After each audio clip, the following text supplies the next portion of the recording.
treasurer warrants, payroll warrants for September 7th and September 14th. Do I have a motion? So moved to accept. Second. All those in favor?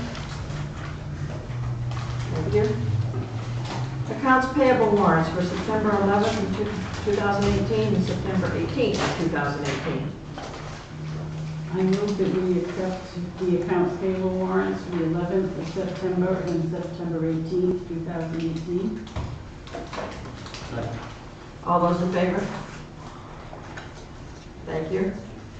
Approval of minutes for September 4th, 2018. Before we get a motion, I got an email from one of our residents. And on the agenda, in here, at the second page, the second paragraph, it says that Judy Colby said the planning board had 10 public meetings on Cohen's application. I spent Friday going back through all the minutes and the agendas of the planning board. From March of 2012 and April of 2012, there was 2 meetings on the back road project.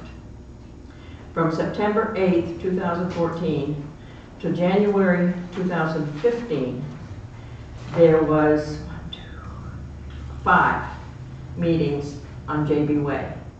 So in total, 7 meetings that he has gone before the planning board. So I would like to make a correction to the minutes to have it say more than once. Where was that minutes? Page 2, second paragraph, under public hearing. Oh, okay, you want to change 10 to 7? I want to say more than once. Oh, more than once. I don't want to be limited to an amount, but according to the agendas and the minutes, it has been 7 times. Yes.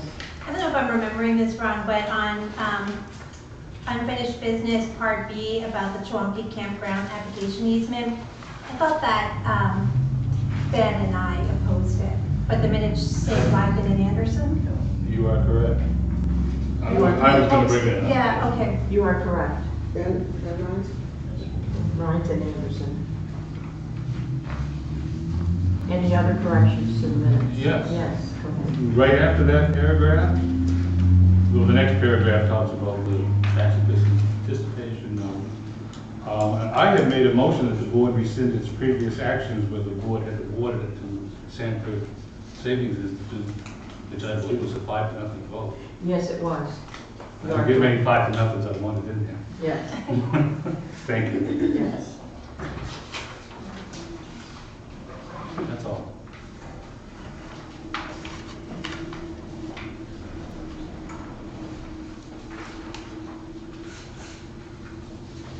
Any other corrections? Yes, Bob? Yeah, the last other board business says Bob Blagden said Wiscasset should have contracted with the Sheriff's Department. It's not what I said. They didn't offer us a contract. There was nothing to go on. What I said was they offered to talk with us. We should talk with them. Right. Instead of contract, it should say talked. Yep. Correct? Yep. Okay.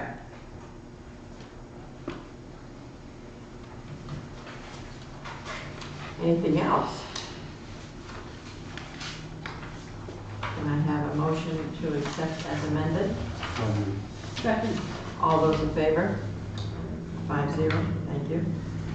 Okay, we have no special presentations, we have no committee appointments, but we do have a public hearing on the general assistance ordinance. Can I have a motion to go into a public hearing? So moved. Second. All those in favor?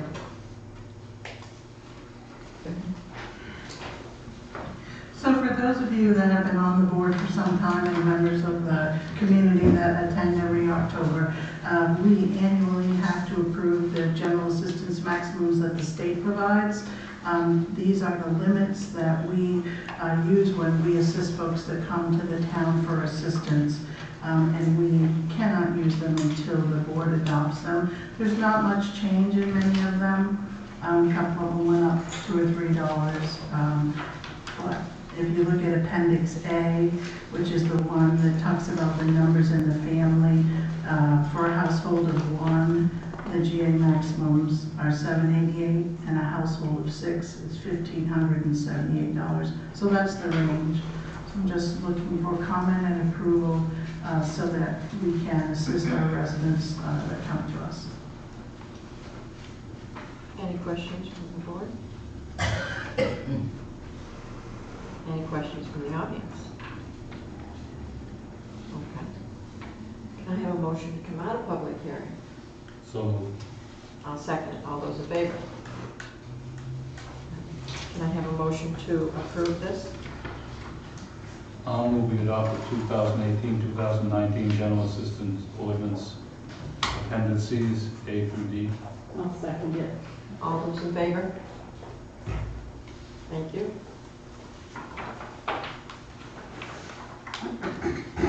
Number 7, public comment. At each regular selectman meeting, there'll be time devoted to any resident or taxpayer of the town of Wiscasset to address the selectman regarding any item that is not on the agenda for the meeting. Comments will be limited to 5 minutes per person.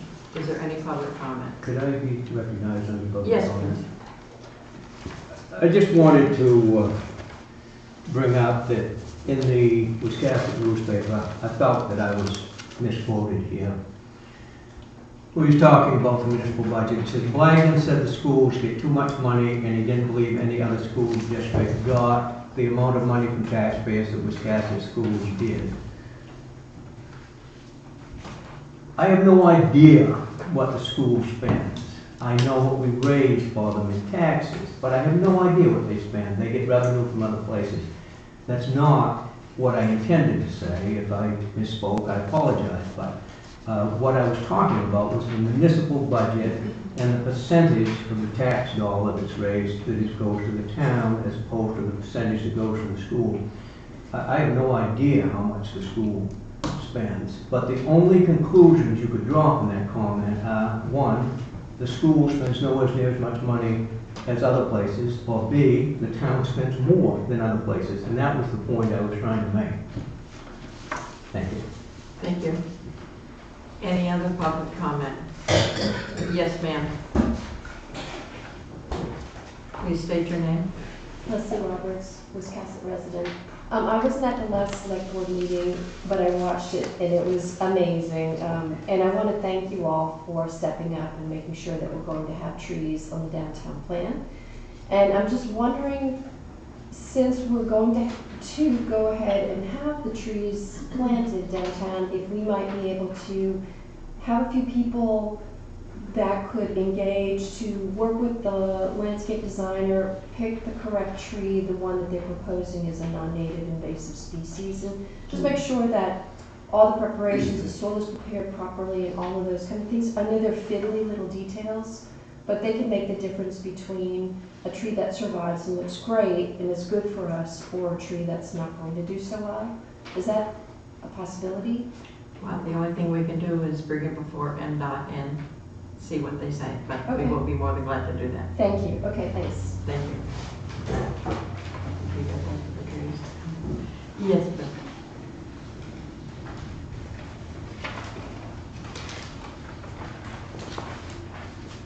I regret that I had to come in here tonight, but I want you to take a look at this. This is a burn permit, and I had an issue the other day.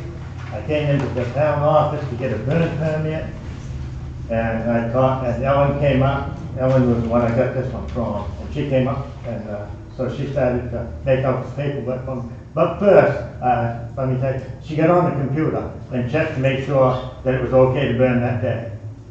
She didn't start to give me a permit without looking. She checked the computer and it's okay. There was no danger, no fire danger, anything for that day. So she started to make out my permit. And the next thing I knew, the other woman in the office got in on the conversation and didn't want me to have a burn permit. And Ellen eventually left and went out around, I think, and went somewhere else and finished out filling the paperwork for me. And it's a shame that anybody would have to go through what I went through to try to get a burn permit. Because I would hope nobody in here would ever have to go through that.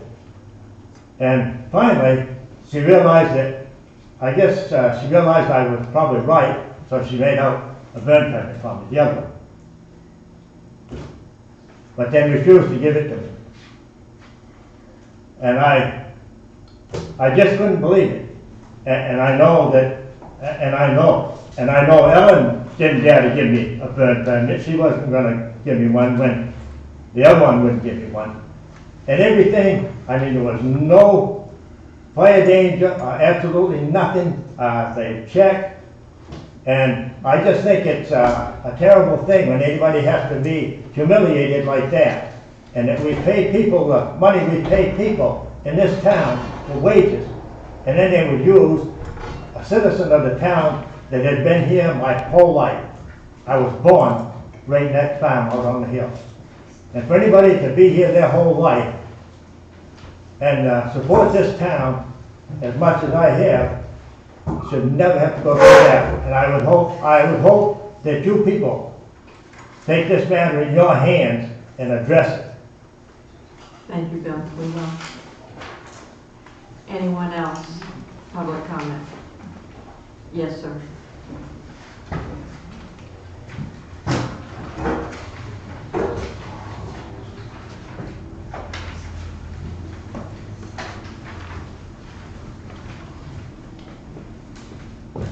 My name is Cecilio Ventura. I'm the owner of the Place of the Orient. I have a little bit problem with last night with the guy. He said I got no permit to build my extension. And I know he's in the planning board. And he told me a lot of things about, you know, if I complain about his place, then he can complain also my place. I said, go ahead. I got here the permit, you know, from the code enforcement, and then he told me, he said, I got no permit for that. That's why I bring it here to you guys. It's here. I pay $200. If you have a permit, then you Get a go right permit. ahead. Then he don't need to trade me, something like that, you know? That's a civil matter, sir, not a Yeah, board that's why I matter. bring it here, because he's in the planning board. Because of his license, you know, because, you know, you don't. I'm sorry, but if you have a disagreement with another citizen, to me, and maybe I'm wrong, the sergeant can say yes or no, I'm wrong, that is a civil situation. We as a town have given you a building permit. If you have an issue with one of your neighbors, that doesn't have anything to do with the Board of Selectmen. Was Yeah, it's speaking regarding as a about planning his board license, member? you know, for the fireworks. Like if he was saying, well, I'm on the planning board and you don't have anything, is that different? I Did don't he use know. it, did I he don't say, well, I don't know, we can't discuss Yeah. personnel issues at this point in time in public without him being here. That is another issue that we cannot do. So, Kathy, did you have something you wanted to Well, say? and just, it's kind of a he said type of situation with, you Yeah, know, because- that we can't have anything to. Yeah, because this is regarding about the applying for the license, you know? But in my viewpoint, you have your license, so go do what you have to do. If you have another issue with Okay. one of your neighbors, then you will have to contact the police department. All right. Thank you. Thank you. Anyone else? Yes, John? Takes a while to stand, excuse me.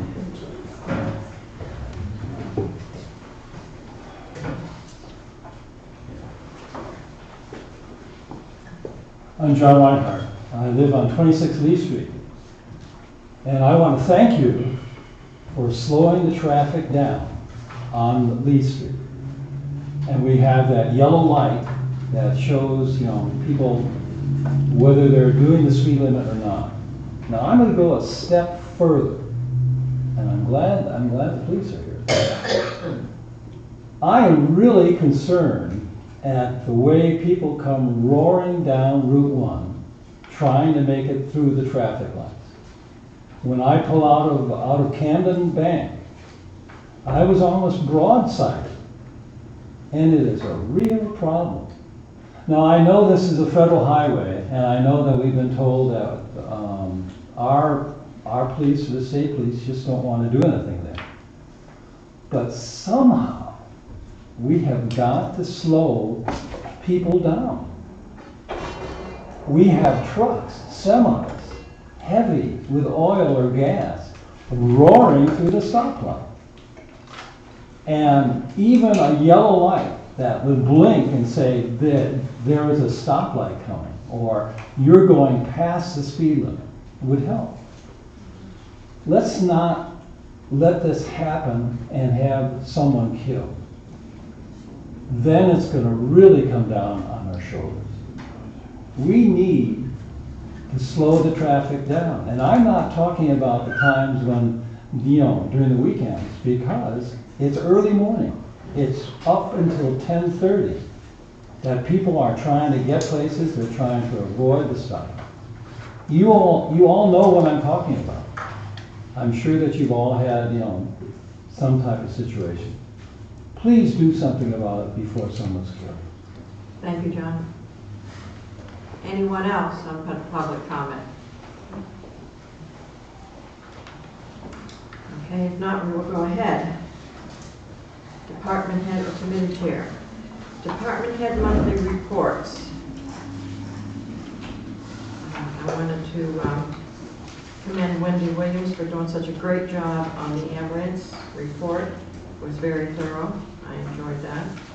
There was something else. Also, I was very impressed with the town clerk's report. I like the fact that she put in the November 6th questions, how they're going to be read. That's interesting. To find out what they want for bond issues. I thought that was very good. I thought it was a very good report, and we had all departments this time, which was good. Anyone else have a comment? I think the Special Olympics. That's next. Oh, okay. We're doing department head. Monthly It's report. under there. It's under the. I have a comment. Yes. I just wanted to commend again Parks and Rec for again exceeding their monthly budget and revenue. That's great. I hope we keep it up month after month. And then I had a question for Bernice, only because I just am inexperienced and I don't know. So you gave us a long list of very old liens and suggested that maybe we should do something. Not What- just liens, but personal property. Right, Liens. that's what they were, unpaid personal property taxes, some of them going back 14 years. And what would we do about that? Because I'm new at this, I really don't know, what are the options? Do we take people, like I just don't know, what would you suggest? Writing them off. If they're not collectible, if they've gone past the time of statute of limitations to take them to small claims court, if we don't have good information to take to small claims court, there's no point in leaving our tax collector hanging to collect something that is uncollectible, number one. And number two, it inflates what we have for assets and receivables. Yeah, I don't like that the books are misrepresented because these numbers are on there. So thank you for being on top of it and cleaning up our books. Every week I feel like there's more things that you discover and that you're cleaning up, so thank you I very don't much. think I discovered anything with this. I think it's been brought before the Board of Assessors before. And from what I've been told is that you folks weren't willing to write it off because some of the people are still in business. But I think we need to take a look at the list, see who might still be in business, who isn't in business. Because if it's truly not collectible, there's no sense of, if you were to bring in, I mean, I'm certainly hoping that Molly comes back next month, but if she didn't come back and the new tax collector was stepped in, I would certainly recommend that tax collector not let these taxes be recommitted to her, because, or her and him, because they are not collectible. Is that something we should discuss at a future Well, I was meeting? going to ask about property tax, the liens on the property taxes. How are we doing in collecting those? We've still got some that are habitual, for the lack of a better word. And I understand that there were some installment contracts, and Mary and I have talked about those, and they were put in place even before she was here. Right. I don't believe that we have been enforcing them from what I can see, because my understanding on most of them is that they were supposed to be keeping their current taxes current, as well as paying whatever their installment contract was to pay back the old. And I'm certainly not suggesting we remove people from their property, although I don't know if you saw the new LD that just came out, that I'm not sure how it's going to affect towns. There was a new law that was passed as the legislature adjourned regarding foreclosing on property tax for people that are over 65. And it sounded almost like the town's going to become a real estate broker, which I'm waiting to hear more information about it. But I think we need to be a little more aggressive in collecting our taxes. Okay, could we request, with the board's permission, by our second meeting in October, to give you plenty of time, to have a list of personal property and property tax? And Molly will be back by then, because the treasurer's responsible once they go to lien. The tax collector's responsible before they go to lien, and she's always responsible for personal property, because that doesn't go to lien. Okay. So that would give Molly enough time to get the. That way we can take a look I just at would it. like to get it cleaned up. Okay. So this list is just the liens, and then this is. That's just the personal property. Okay. Most of it isn't, Okay. starting from 2004. Thank you. Anyone else on the town monthly reports? Nothing? Okay. Special Olympics fundraiser. The chief couldn't make it tonight. I'm going to read a letter that he wrote about the Harley raffle up front. Harley Raffle Motorcycle is an annual raffle put on by the Special Olympics of Maine. Tickets are on sale all over the state at different events and locations until the end of September. The drawing for this bike is October 12th in South Portland at the Special Olympics Maine office. This raffle is a $20,000 plus or minus profit for the organization, so it's kind of a big deal for Special Olympics. He says, I founded and host the annual torch ride to benefit the Special Olympics of Maine. This year's marks the 9th annual ride and has raised more than $70,000. The torch ride is more than a motorcycle ride. It has evolved into a community barbecue after the actual event. The ride and barbecue will take place in Waldoboro on the 29th of this month. I would like to invite anyone to come out and take part in this event. Details can be found on the Torch Ride Facebook page or by contacting him in his office. I have already started plans for next year's event to take place in Wiscasset and look forward to working with the community to raise money and awareness for Special Olympics in Maine. I apologize for not being able to attend tonight's meeting and share this with you personally. If you have any questions, please do not hesitate to contact me. Thank you, Chief. I was understanding that they were out of tickets. Have you gotten them back? We are. We're supposed to have them in this week. This week? We shipped them up on Friday or Saturday. Okay. And then we've already have a list of people growing that they want to be contacted. Okay. And of course, there's no really need because I have bought the winning ticket. I had somebody else tell me the same thing. Told me I didn't need to buy one because they had the winning ticket. Thank you very much. Thank you. Okay, the next item.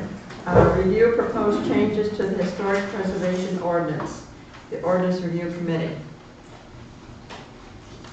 Do we have a representative from the Ordinance Review? Well, I didn't even know we were on the agenda. I don't know what context. Well, I didn't have time to call you. Well, we finished Carl Olson, Bradford Road, and Chair of the Ordinance Review Committee. And yes, we finished our draft of the proposed changes to the Historic Preservation Ordinance, forwarded to the select body. And one of the things that probably didn't get forward is we suggested it be a two-vote system. One is for the map, changing the zone, and the other for the working document, how you go about enforcing it. Anything left, I'll leave to some members of the actual committee. Okay. Right. Someone representing, John, representing the Historic Commission, can you kind of like give us a little detail. I have a few questions on some of the, Sure. where was it? Yeah, I've been prepping for this for the past year, Well, so I'll be glad to tell you what I think I know. I'm concerned about the exemption for substantial hardship, that Okay, section. what page is that and what is it? Page 21, 21. that's the one that stood out to me. All right.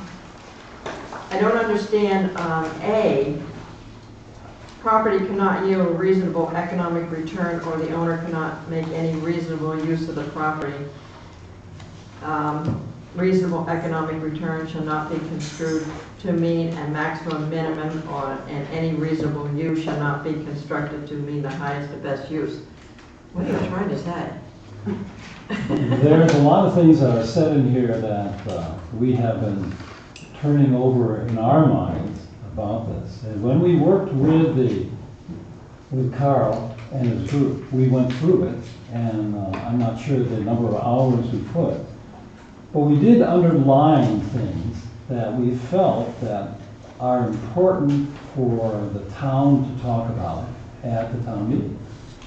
And one of these things is that this is one of the pieces that I'm just going to have to say I'm not exactly quite sure myself.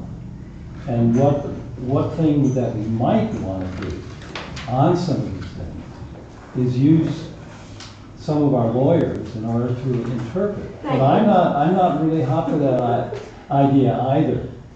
But if a property cannot yield a reasonable economic return, and the owner cannot make a reasonable use of property, a reasonable economic return shall not be construed to mean a maximum return or any reasonable use. Boy, that was constructed by somebody who just, I'm not sure he took English. I mean, I go down and I read A to C. Yeah, now we have some of May I them. speak to this, please? Yeah. Certainly. This is directly taken from the state requirements for allowing hardship consideration. Word for word, it was taken, unless Carl changed it, but it is directly what the state of Maine says. And essentially what it says is, it's a hardship if, for instance, the house is in such bad condition that you cannot safely enter it. Obviously, you can make that's an extreme example, but that is basically what it means, is that hardship should not be just that I don't want to spend the money doing it. Okay, I can understand that, yes. So, does that clarify at all? A little, but I almost agree with John. I really think we need to have somebody legally look at this ordinance, because I think we might. Well, we have, yeah. We have, We have 2 or 3 houses here that are in that particular type of shape. And people call us and say, well, what are you going to do about it? And this is something that is, something that I think the board needs to sink their teeth into. I agree, because I know there have been questions about houses that need to be torn down. But if we're going to bring this to the taxpayers for a vote, I personally like to have legal look at it and make sure that we're doing something right here. And I okay, think you can check with the name or the state. Yeah, In order to save legal fees, right. We I need would to say suggest something. that you check with the state law, which is what this is from, before we start spending money on lawyers. Either that or maybe rewording it to make it a little bit more understanding to the common person. Because I'm looking at it and I don't really understand what it's saying. One of the problems you get into with changing things like this is that the lawyers can get around it. They've been better men than I have spent a great deal of time on the verbiage. I agree it's awful, but read any legal writ, any legal anything, it's awful. It can be boilerplate. Yeah. Boilerplate. But anything you change could be a problem if anybody took it to court. Just saying. Does the rest of the board have any comments or questions regarding this ordinance? Yes, Mary.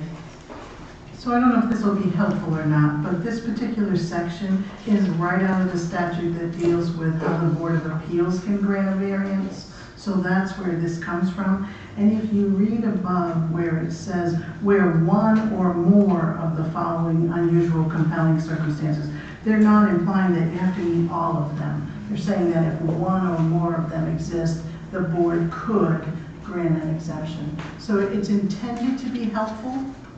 And it is language, it's kind of a term of art that's used in land use ordinances. So I agree with Susan, we didn't invent the language, it's existed for some time. And you will find this in the town's existing land use ordinance under the Board of Appeals. It's verbatim. So I hope that's helpful. Thank you. And Yes. one of the things that we're trying to do is to make this particular ordinance readable by the common person, by the people who are actually faced with it. And again, this is something that we spent a lot of time on, and it's still a work in progress. So this is something that and it's part, we have to work for the Board of Select. We have to know that what we're doing is something that you know about, so we can compare things, compare ideas. So far, and I'll just go back to a couple of years, we've gone through a lot of COAs. And we've done some really outstanding work. I'm extremely proud of the people that I work with. Gordon Cronoff and I just attended a Maine Historical Commission workshop. And the problems are really all over. Everybody talked about certain things and what they're trying to do with it. And again, any law has to be clear that a person really can sit down and read it and understand it.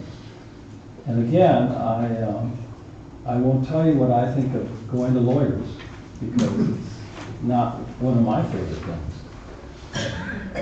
Thank you. Thank you. Anyone else have any comments? Yes, Jim?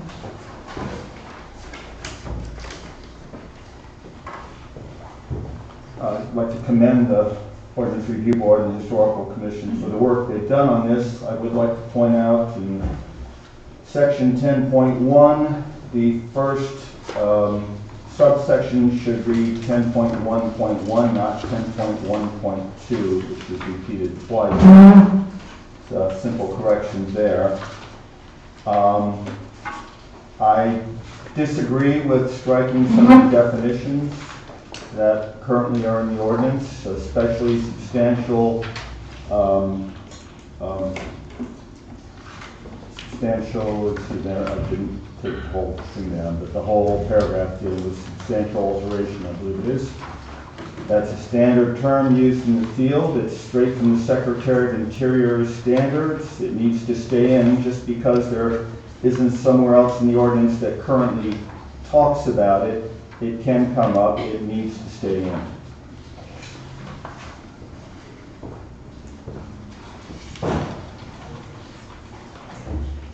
Material change, excuse me. The material change? Material I'm change. looking I for believe that it. definition needs to stay in. Which one is that, Jim? I don't have it. It's on page 3. Page 3. Okay, thank you. So I'd recommend leaving that one in. And also, I just want to echo what Susan said and what our chair said, or excuse me, our town manager said. If the state terminology on that section with hardship has not been modified or altered locally, I think we should stick with the state language here, because it is a very touchy legalese thing. You've got to have that boilerplate language. I know it's not easy for the average person to read, but when you get to a point where someone's trying to recommend tearing down a structure, it's no longer a simple situation anyhow. It does go through legal review. So I think as long as that language is totally in conformance with the state's language, I think we're good there. Thank you. Thank you. Anyone else?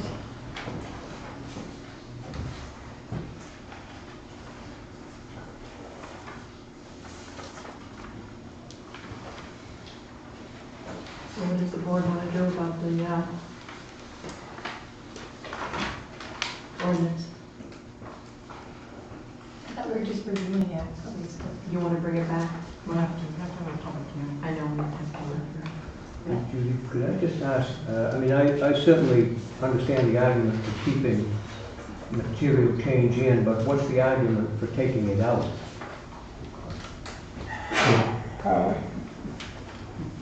Each term I can't speak to, but I know we eliminated some terms because they weren't actually used in the body. They were only in the definitions, not on the actual body of the document. So it's like an extra word, but not used anywhere.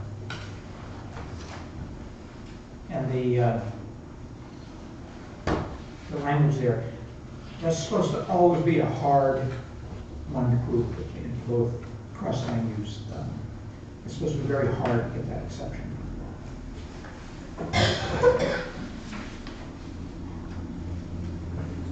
Any other questions from the board? Does the ordinance review committee recommend that we adopt these changes? Is that why they're before us? Yes. Because I'm confused, like you kind of passed it over to historic preservation. Yes. Is that the recommendation? I have, as far as I know, we have no, Al? Have you- We form almost a majority. I have no objection to these things that have been discussed tonight. Well, there's many other items in the document that are struck, like Oh, strike yes. through and are underlined, so have you guys looked at all of Oh, them? yeah. Everybody Yes, else? we have. Yeah, We spent time on it. that's why it's Ordinance review committee? struck. Okay. And one thing I'd like to say, I'll stand up and say it. We do have a very good situation here in the town of Wiscasset. We have a lot of people coming in, and they're doing a lot to their homes. And they're calling us and working with it. We've listened to a lot of people, and one of the comments is, we need to change the size of the area that is called the historic district, or, where the ordinance is. Now, one of the things that we're faced with is that there are homes that are not in the historic district, which are extremely old. If you go down Route 1, past Bradford Street, that entire side on the right side going toward Bath is not listed within the historic district. Thus, we're not, and we don't even have, for instance, the Powder House. And that's 1812. That has to be part of the historic district. I can remember when the district was formed, people were sort of looking at things and saying, well, what's going to do here? We want to get the town into a dialogue at the town meeting.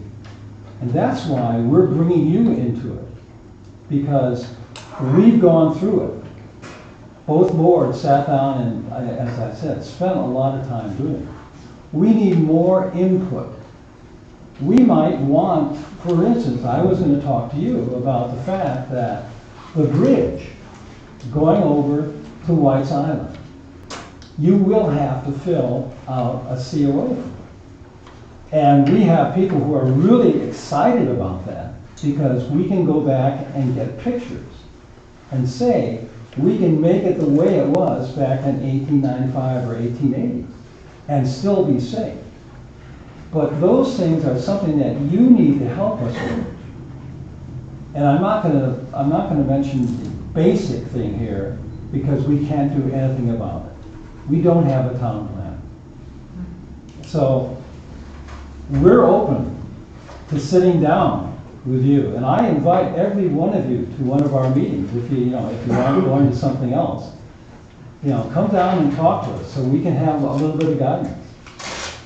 And again, I thank you for listening to us. Thank you, John. Catherine?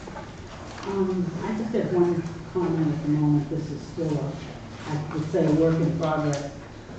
But John's statement about many old houses exist in Wiscasset and aren't in the current historic district, and perhaps the district should be expanded. Or shrunken. Yeah, it just depends. You cited the Powder House as an example.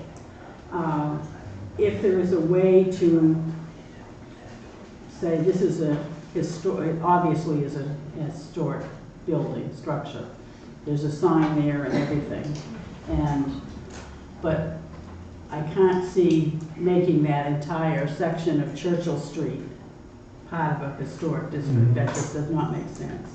Well, that's So sort I'm of thinking interesting. that your committee must be able to come up with a better option than changing or expanding the district. I think in this case, and maybe other cases, do it on a case-by-case basis, but you'd have to have permission of the landowner, for example. I mean, I'm out there in the boonies, and I don't know as I want to be declared No, we were historic. told I that am, a lot. but, One of the things on Churchill Street, we have even close to the Powder House, we have a house that was built in 1807. And that's part of that's a historical house. Most people who build here have that, realize this, and yet we still have people saying, well, we didn't know this house was in the historic district. But it's a difficult situation to try and deal, and I agree with you. We can't just put a blurb here and say, well this is that, and we're going to do it.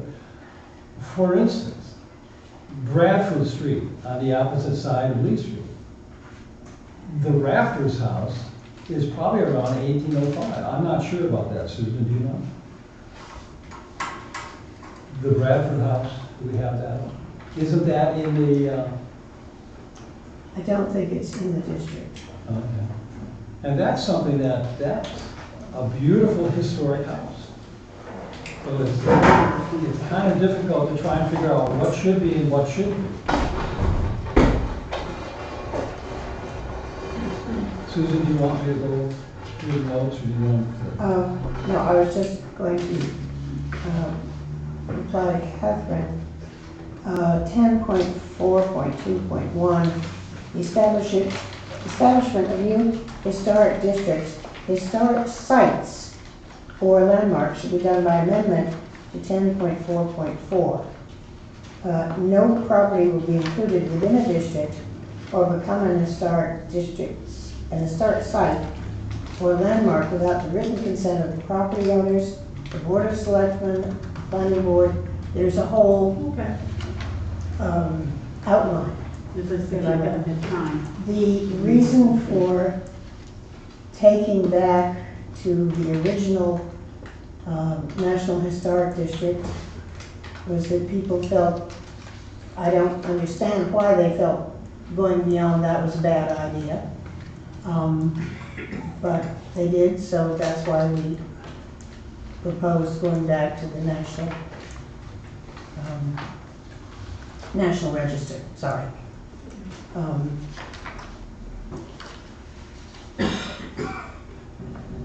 Thank you.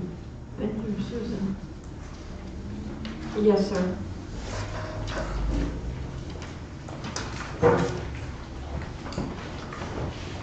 Gordon Contract from the Preservation Commission.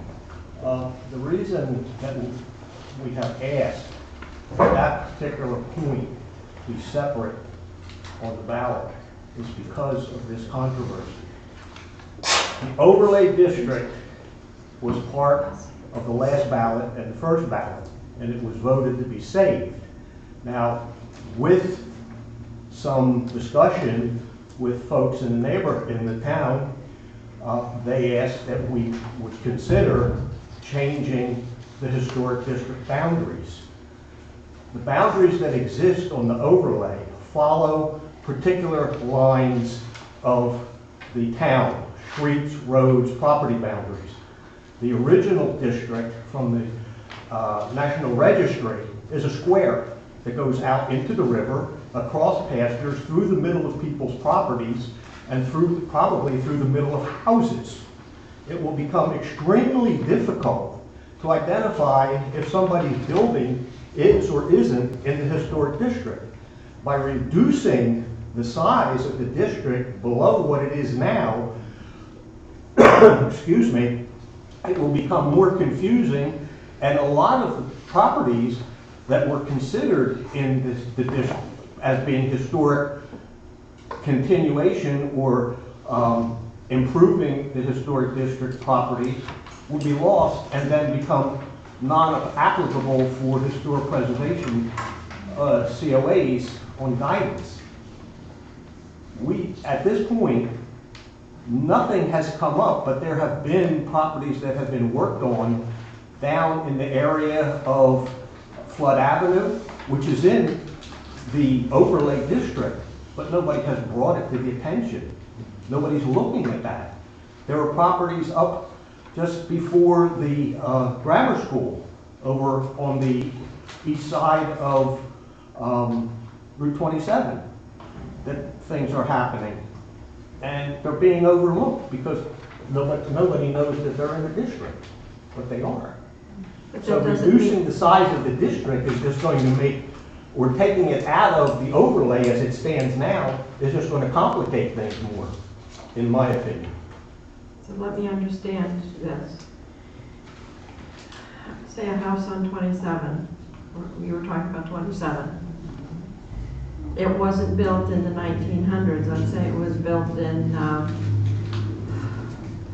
2010. It's not 50 years old, it doesn't count. It doesn't count, but yet it's still in the historic overlay district. It's still in the district, and all that would require is a nod from the, well, not the town planner, the code enforcement officer, say it doesn't apply. But by eliminating that part of the district, something that's in there will be overlooked. Something that does apply.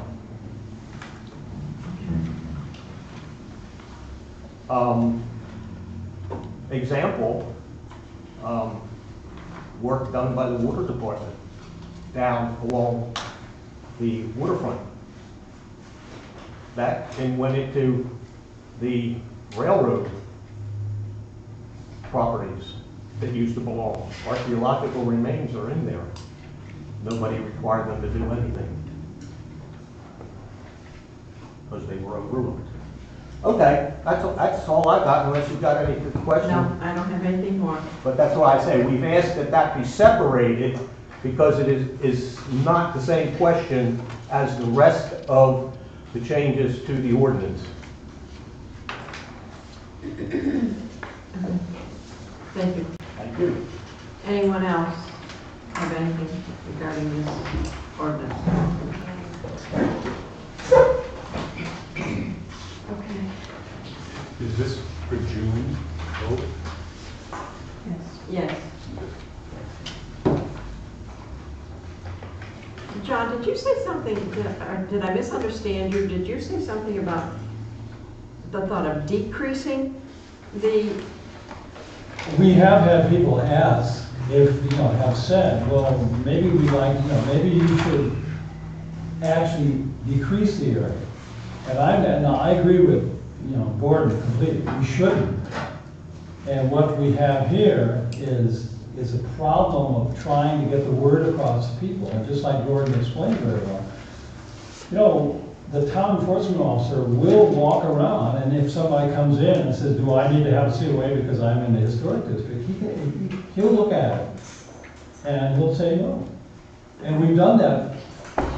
I can't tell you the number of times we've had that type of conversation. All right, thank you. Yes, Susan?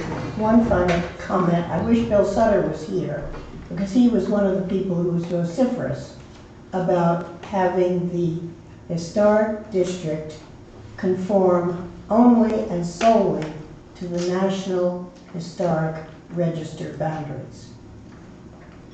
By putting it back to there, to that, it will slightly decrease the number of properties in the historic district.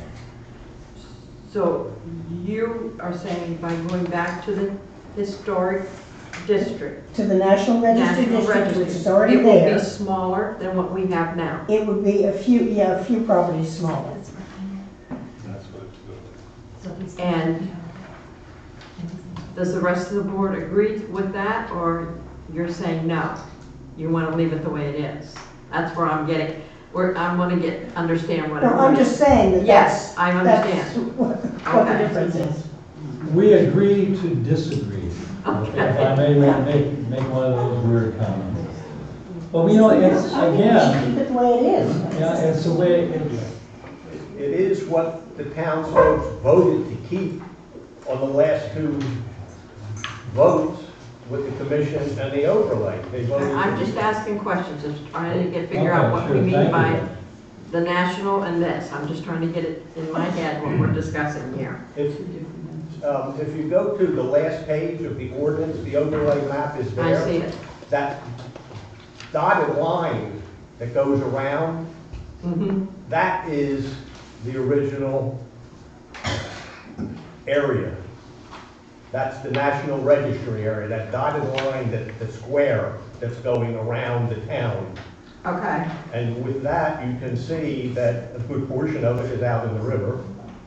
And it cuts, the map doesn't show that well, the property lines, but if you look at the larger one in the planning office, you can see that it cuts right, it doesn't take any property lines or boundaries, it's just a square. All right. All right, thank you. Question. Yes, Bob? Looking at this map, what is the DAC? There are the three districts. When you have it in color, it identifies it. Village 1, okay. Village 1, Village 2, and the shoreland area. Oh, that's okay, I understand what you're saying now. So what is now the historic district is the darker and the lighter, but the shaded areas. Right. Okay. What used to be is what's in that square that goes around there, yeah. yes. you can, I've But got a colored map. If you- No, I understand, no, mine come out the same color, I guess that was what made it confusing.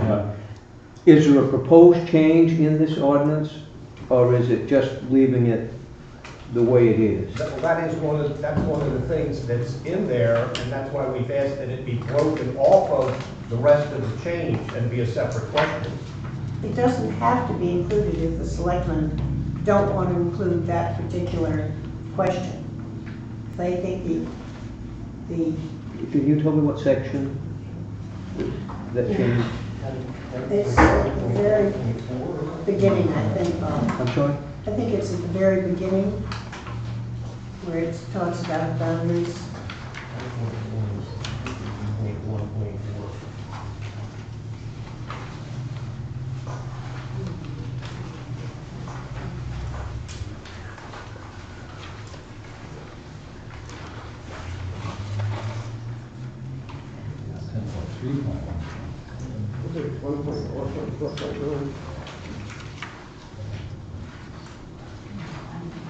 Is it 4.4.1? 10.4.4.1. And one of the things that you can recognize is that when we did work with the ORC, we were able to strike out terms. Jackie did such a great job doing it. And the word, by the way, the word town planner has been taken out of the ordinance. I'm not sure whether that is purposeful, but it is out. And there are words that have been stricken because they just weren't right for the ordinance. For instance, 10.5.2.4, we've stricken out B, the owner's name and address, if different from the applicant's, and the owner's signature. And we changed that to a different sentence, which is underlined if the applicant or authorized agent is not the owner of the property, the owner shall submit a letter authorizing the applicant or authorized agent to bring the request to the Historic Preservation Commission. And a lot of these changes that we're asking should be put on the town warrant, and they're very basic. But the one that that Gordon talked about what overlay to use, that's more important. That's probably one of the crucial things. And again, finding out what the select board wants to do with these historical properties that are not within the historic district. I agree with Catherine that I'm not gonna walk up to somebody and say, I'm sorry, your house is within the historic preservation and you can't do what you're doing. I would not be here probably, because people should be concerned about how their house looks, and I don't want to get into any large arguments about this. But most of the people we've had here, I don't want to say 85%, are just doing great things to the property and making the town look really wonderful.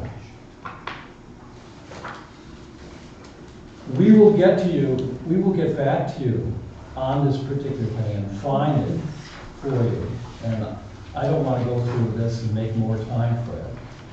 But we will find exactly what we feel. And please feel free to call us. Okay. Anybody else have anything more? All right, with the working document. And you'll get back to us? We will. Okay. Because I am curious about the properties as far as the overlay and the national map. The National Historic District is slightly smaller than the recently established Town Historic District. Okay. It's, at one point, Carl, you had the number of properties? Something like 17, I think it's something like 17 properties, why does that stay in my head? By large or small, we're referring to number of all. Yeah. By the looks of this map Not here acreage. and here, there's probably more than 17 properties So not in being included. 10.4.4.1, you guys have stricken Village 1, Village 2, Village Waterfront, and replaced that with underlined language about the National Historic. So the Yes, rectangle. that's the one. So that's That's what the one. you guys would That's the prefer. one. And that would be your preference. Yeah. Okay. All right, so you will get back to us. We will. All right. Thank you very much for Thank you. your time. Okay, the next one is the planning board. That's right.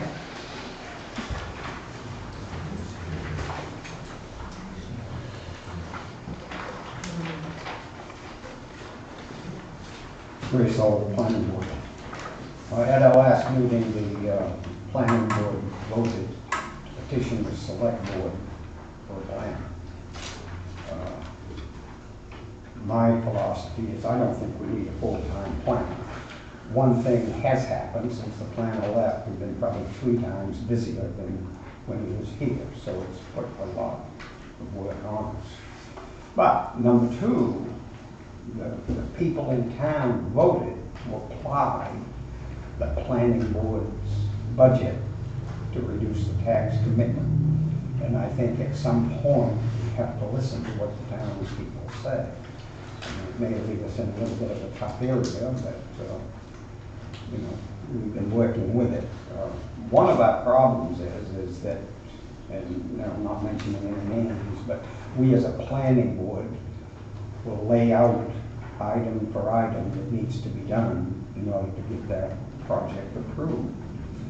And historically, they will not come in with the information, so it drags it out. So, I'm just here to say with the planning, the planning board voted to petition people, and it's pretty hard when the town's voted against it. It is very hard, yes. Kim? So I was at the last planning board meeting, and the conversation behind the vote to petition for the planner was very strong that we need a planner. and one member of the planning board didn't agree that we need a planner. So while I hear what you're saying, and I appreciate it, I feel like the sentiment that came out of the planning board meeting was really much stronger than what you're implying. And so I just want to make sure that's understood. Okay. Oh, boy, get to it here. Ladies first. Absolutely. Thank you. Nice to come up there with you, Red. I don't need to have you steps. You don't need to leave. I'm Deb Cooler, and I am a member of the planning board. And I'm really concerned because, as Kim said, she did visit our last meeting. And it seems as though the town planner is a very important part of what we do as a planning board. And I'm not sure the community really understands that.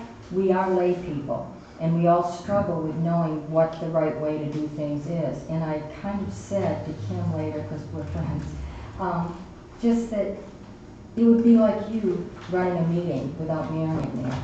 And this is, I've been on the planning board for a long time, and somebody might say, get this woman out of here, but I've been on for many years, as Ray has. And I have seen a downhill spiral. We've had several projects come before us, like the Dollar General, that happened and maybe people don't want a Dollar General here.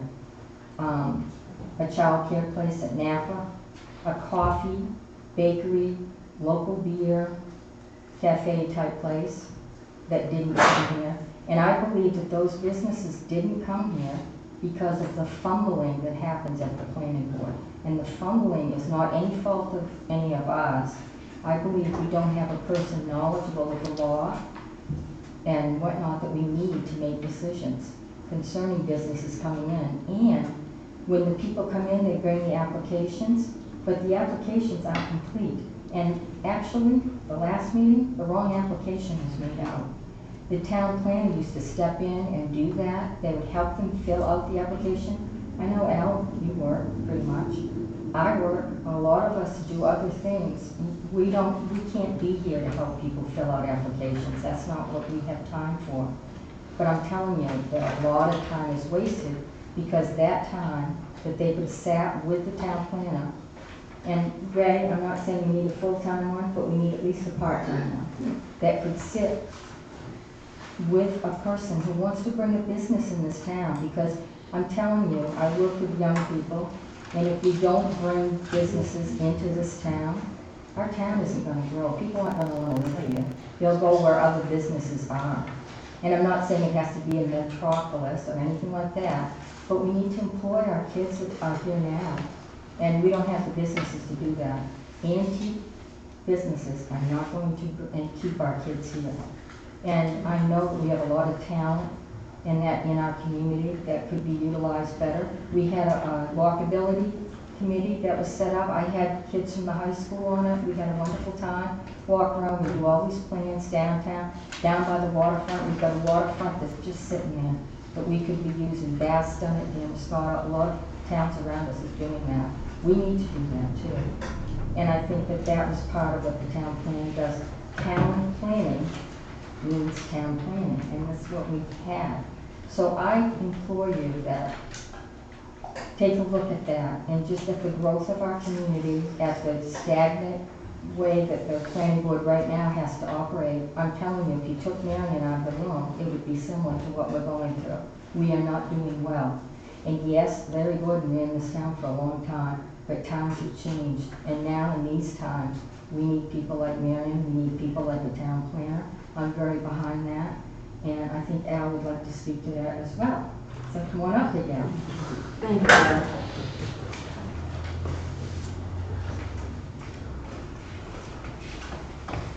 I'm Al, and I've been on the planning board a whole great number of years. And honestly, we're all volunteers. We have one person who's very knowledgeable of the law, but it's not his job to do it. Up until now, and I can agree with Ray. It doesn't have to be full-time, but we need a planner. It's not just for the planning board. The ordinance review committee doesn't function as well as it should. Up until now, when we would go into a meeting, we would have from the town's perspective, a sheet of paper that told us what was going on with this project. Was this project legal? Was this project not legal? Somebody could get through the planning board in 2 or 3 sessions from start to finish. It's impossible now. People come 5 and 6 times. They come with the wrong applications. They come with the wrong forms because there's nobody to help them through the process. Ray spends a lot of time trying to help these people, but it's like fighting an uphill battle because he runs a business, he has a job. The town has to help their volunteers accomplish the mission. And Deb is right, we've had businesses who've come here who just hit their head against the wall and walked away and went somewhere else. And it's not just for business, it has to do with developing the whole community, bringing housing in and other things, getting grants for the town, which we don't get grants.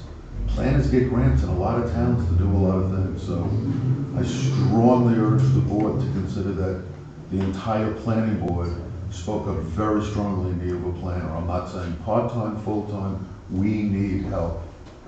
Thank you. Just in what I witnessed and the half dozen meetings I attended over the past year, I saw the same guys come forward a couple of times and they never have the right paperwork. And I do not think that it's the place of the town to say that it's their fault. These guys are trying to open a business here and we need them. We need businesses because everyone's upset about taxes going up. We can't be mad about taxes going up if you're not going to help people open businesses here. You don't get to have it both ways. I agree with what Ray said. People voted the planner down because they felt like we didn't need a planner for whatever reason. So we have to do something as a select board, and I don't know what that is, but if we could even have a list, like a checklist, this is what you need to do, this is the simple process. This stuff should be on the internet. It's 2018, people should be able to go online and figure out what they gotta do to open a business in our town.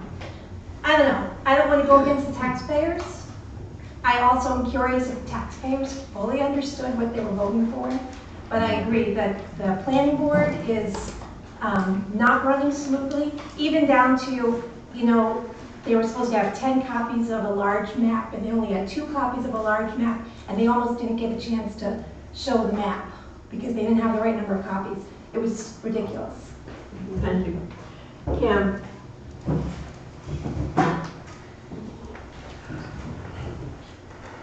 Kim Dolce, Wiscasset. I'm not going to take one side or the other in terms of whether or not the town needs a planner. There are definitely benefits to having a planner. But if someone is going into business, there are certain steps required that they're going to have to go through. And it doesn't necessarily take someone to hold their hand through the process of filling out applications. I agree with Kim.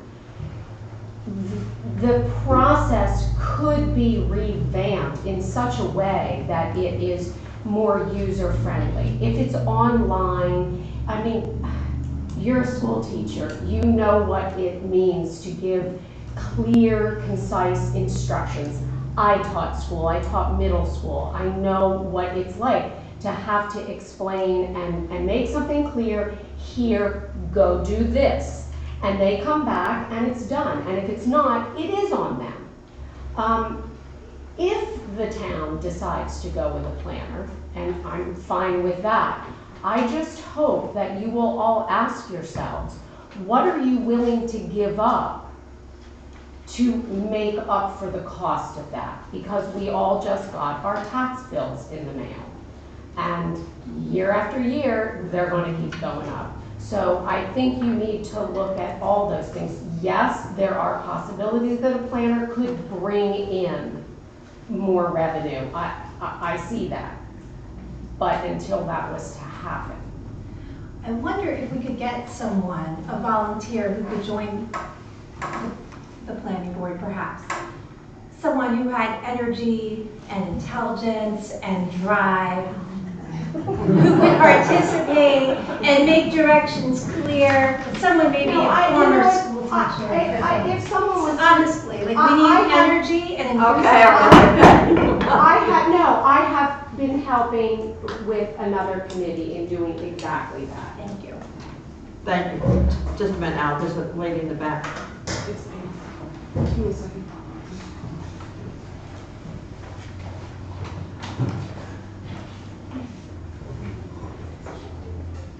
Pam living in Wiscasset. Now, correct me if I'm wrong, after the town voted against the planner, didn't we have a meeting that voted the planner back in? Yes, we did. We did, okay. So, we technically should have a town planner. And we voted against it. Well, because if I'm not mistaken, there was a motion made, a petition came before the Board of Selectmen requesting that the money used for the town planner be taken to help lower the taxes. So that meant that the town planner went away and that money went to lower the taxes. So when do we get that money back? Next year.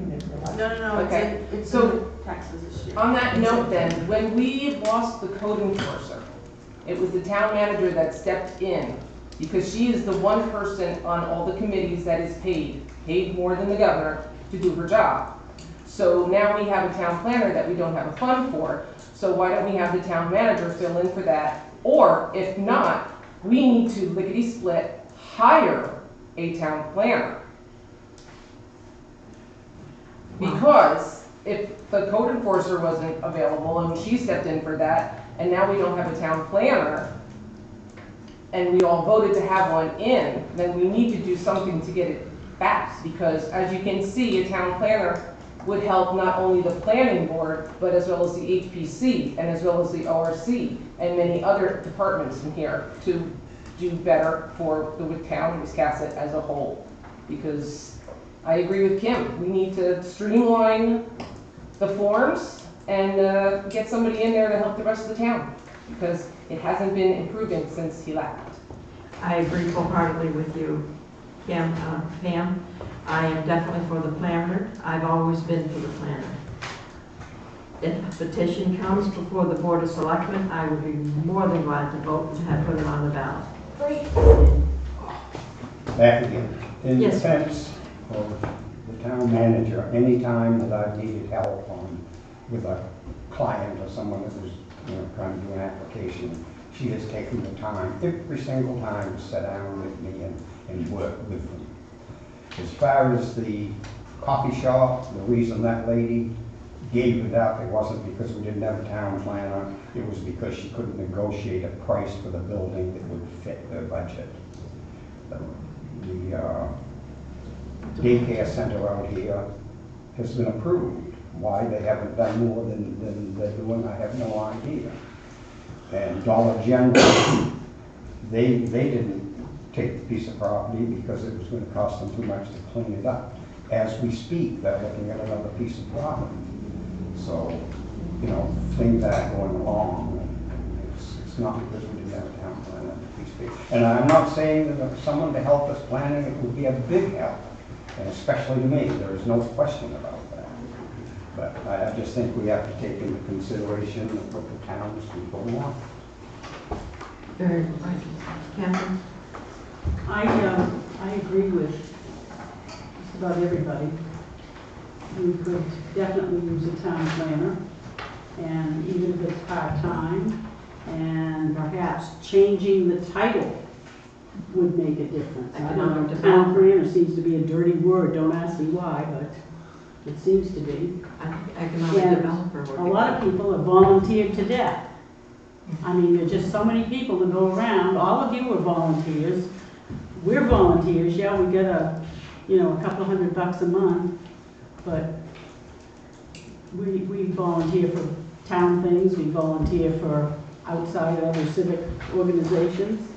And I think if we could come up with a decent job description and talk to Mary Ellen Barnes at the Lincoln County Regional Planning Office to come up with maybe a job description and a different title and publicize what it is that this person will do.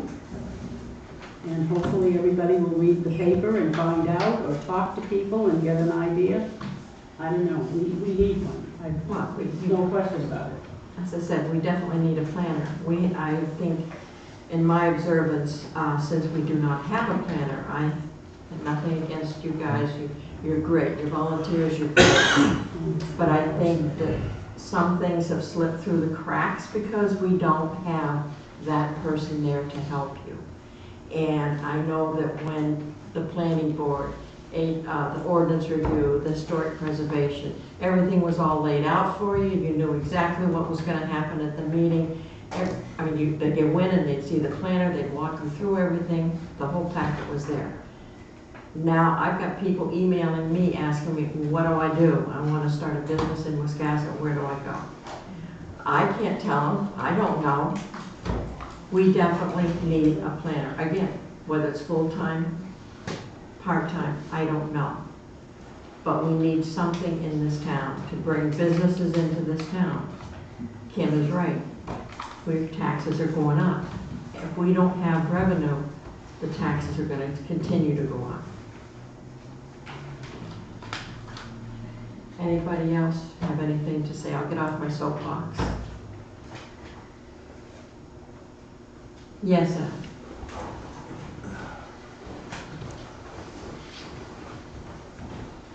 Not only bring new businesses in, but help existing businesses expand.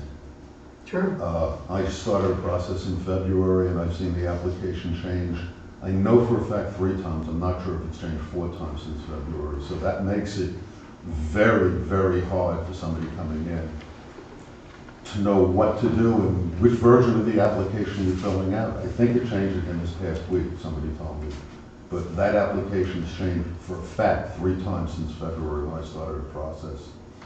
And I'm just sitting back now waiting. I'll do it, but the town lost a year of taxes from what I would have done. Thank you.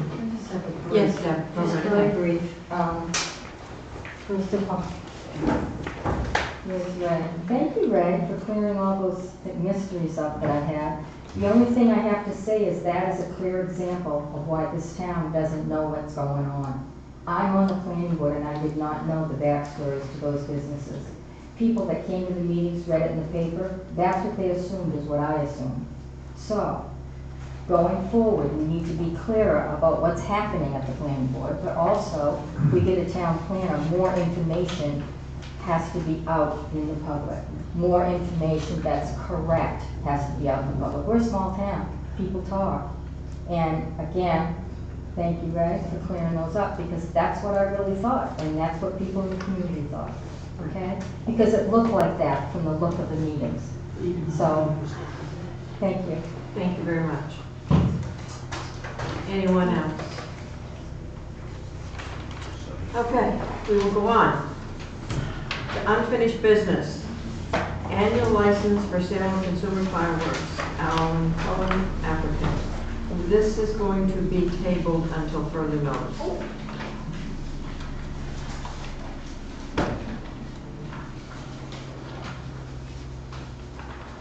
The next item is ambient service discussion.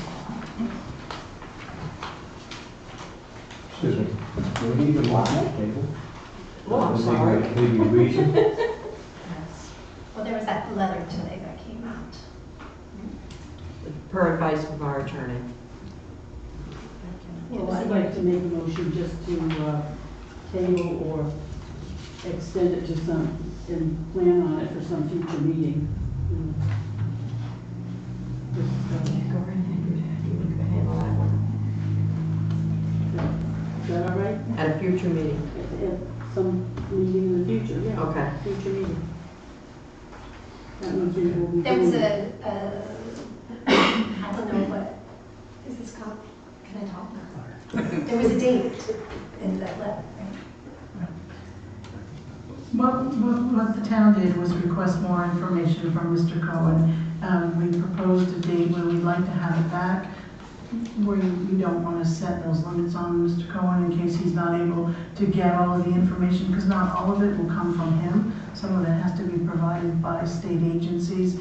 So that was a suggested date, and what council has advised is to table it and move it forward to a time in the future, but not to say the next meeting, because we don't know if it will be the next meeting. Similar to your conversations you had about the planning board, until you have all the information that you need, you don't want it coming back before the board. So I'm confident that Mr. Cohen will work on this, but like I said, in the letter, there are requests that need to be made to state agencies, and we don't have any control over when they will respond. Similar to the comment that was made earlier about the daycare, why they haven't done anything. The fire marshal's office just issued their permit. So if Mr. Cohen has to wait for some other state agencies, it could be a couple of months. So thank you for the question. Is there a second, please? I'll second it. Yes, Ben? I hear what everyone's saying about needing a planner or a part-time planner. I really do. But I want to point out that we are going through a nightmare over this fireworks thing, and it's because the town planner totally dropped the ball. I just want to point out, they're not perfect. And they don't bring in all kinds of grant money like people say. They really haven't. I didn't say all kinds, it said some planners bring in some plan. Well, then those towns are fortunate to have those plans, but we have not been that fortunate so far. Okay, all those. What's the motion? To table until a further meeting. Table this discussion until future meeting. I thought we weren't supposed to table.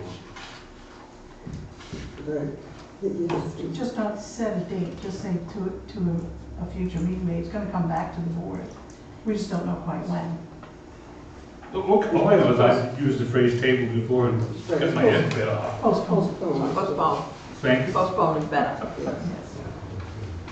We're postponing it to a further date. Now you have me. Okay. Second. All those in favor? Thank you. Okay, the next one is ambient service discussion. Mary, go ahead.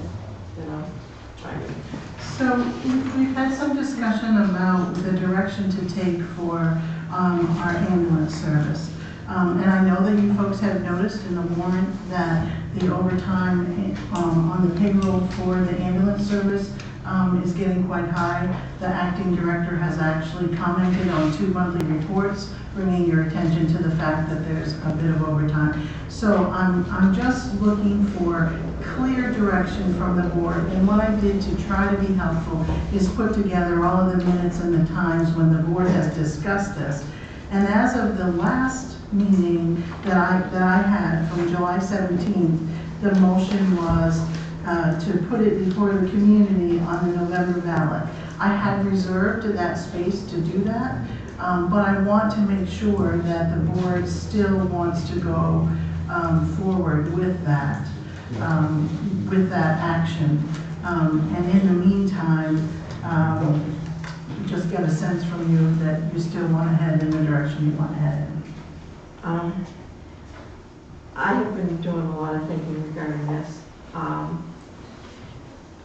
I'm looking at the figures in the contract, that the options that we have, option 1, option 2. I asked Mary to pull out the 2017 budget and revenue, 2018 budget and revenue. And really, if you take the budget and subtract the revenue, it's costing the taxpayers about $190,000 a year for 24-hour service. The first year for option 1 is $175,000 that we would pay them. We would, of course, lose our $300 and some odd thousand revenue. They would be getting the revenue, not us.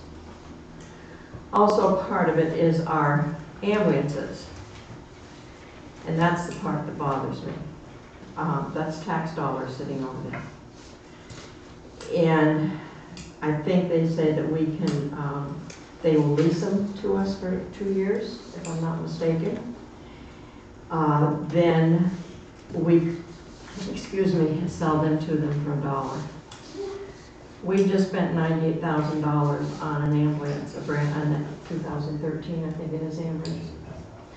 And it's not just the ambulances I'm looking at them around.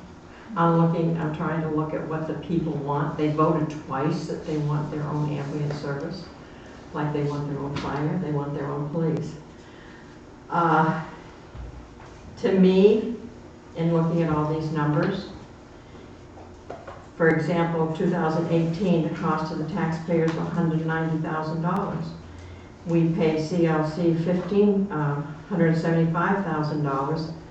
We're only saving $15,000. I mean, that doesn't make sense to me to go through all this. I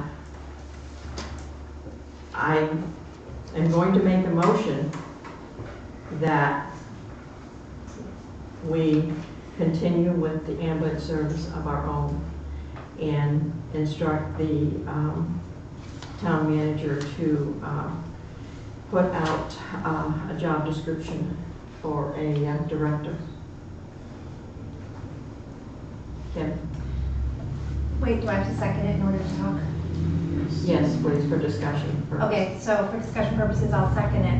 I just want to point out that the motion that we made it went beyond putting it out to the community for a vote. We were supposed to put together, and I've been expecting that we were going to do this, and I can volunteer to make the PowerPoint.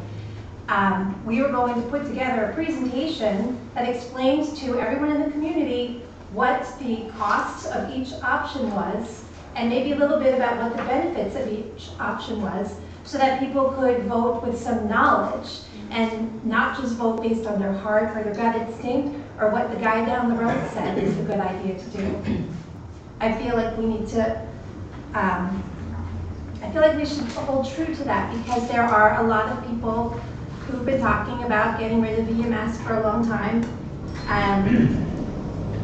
I want to quote Ray. Ray said earlier that I think we have to take into consideration the people. And the people in this town have voted to keep our EMS service multiple times. So thank you, Ray, for bringing that up. We have to take into consideration the people. And so with a nod to those who feel like we're going to save a lot of money if we contract out, we can, I'm still up for presenting the information, but we have to do right. We have to put together a presentation. Now that would be a good job for the planner to do. We don't have a planner, but I will volunteer in my time. I do an after-school program where I babysit high schoolers. It doesn't take much. I can sit in the cafeteria and I can make this presentation. I can work with Marion so she can approve everything. But we have to do that. That's what I think. I think we made a motion and we passed it 5-0. So I don't know. It's my thought. Bob? I'd just like to point out too that ambulance we paid $98,000 for, they offered us $100,000 for it. We don't have to give it to them for $1. And when you look at the yearly cost, you're not adding in any capital costs, which are significant. So you're not putting the whole picture out there. Thank you. Catherine? I was going to comment on the fact that Kim was willing to do this presentation, but I think when we discussed that in July and made the motion, we thought we had another entity interested in providing a service to Wiscasset, and it's my understanding that is no longer the case. So what we have Two options. Have a Wiscasset ambulance service, or have it merge, or whatever the terminology is, with Central Lincoln County Ambulance Service. And everybody, I think, is well aware of what their proposal was. I don't think so. I don't know. We heard that proposal in an executive session. Nobody knows what that proposal was. Well, there were two public, there was a public hearing, and Mr. Waltz from CLC was here and answered questions, and to a packed house, by the way.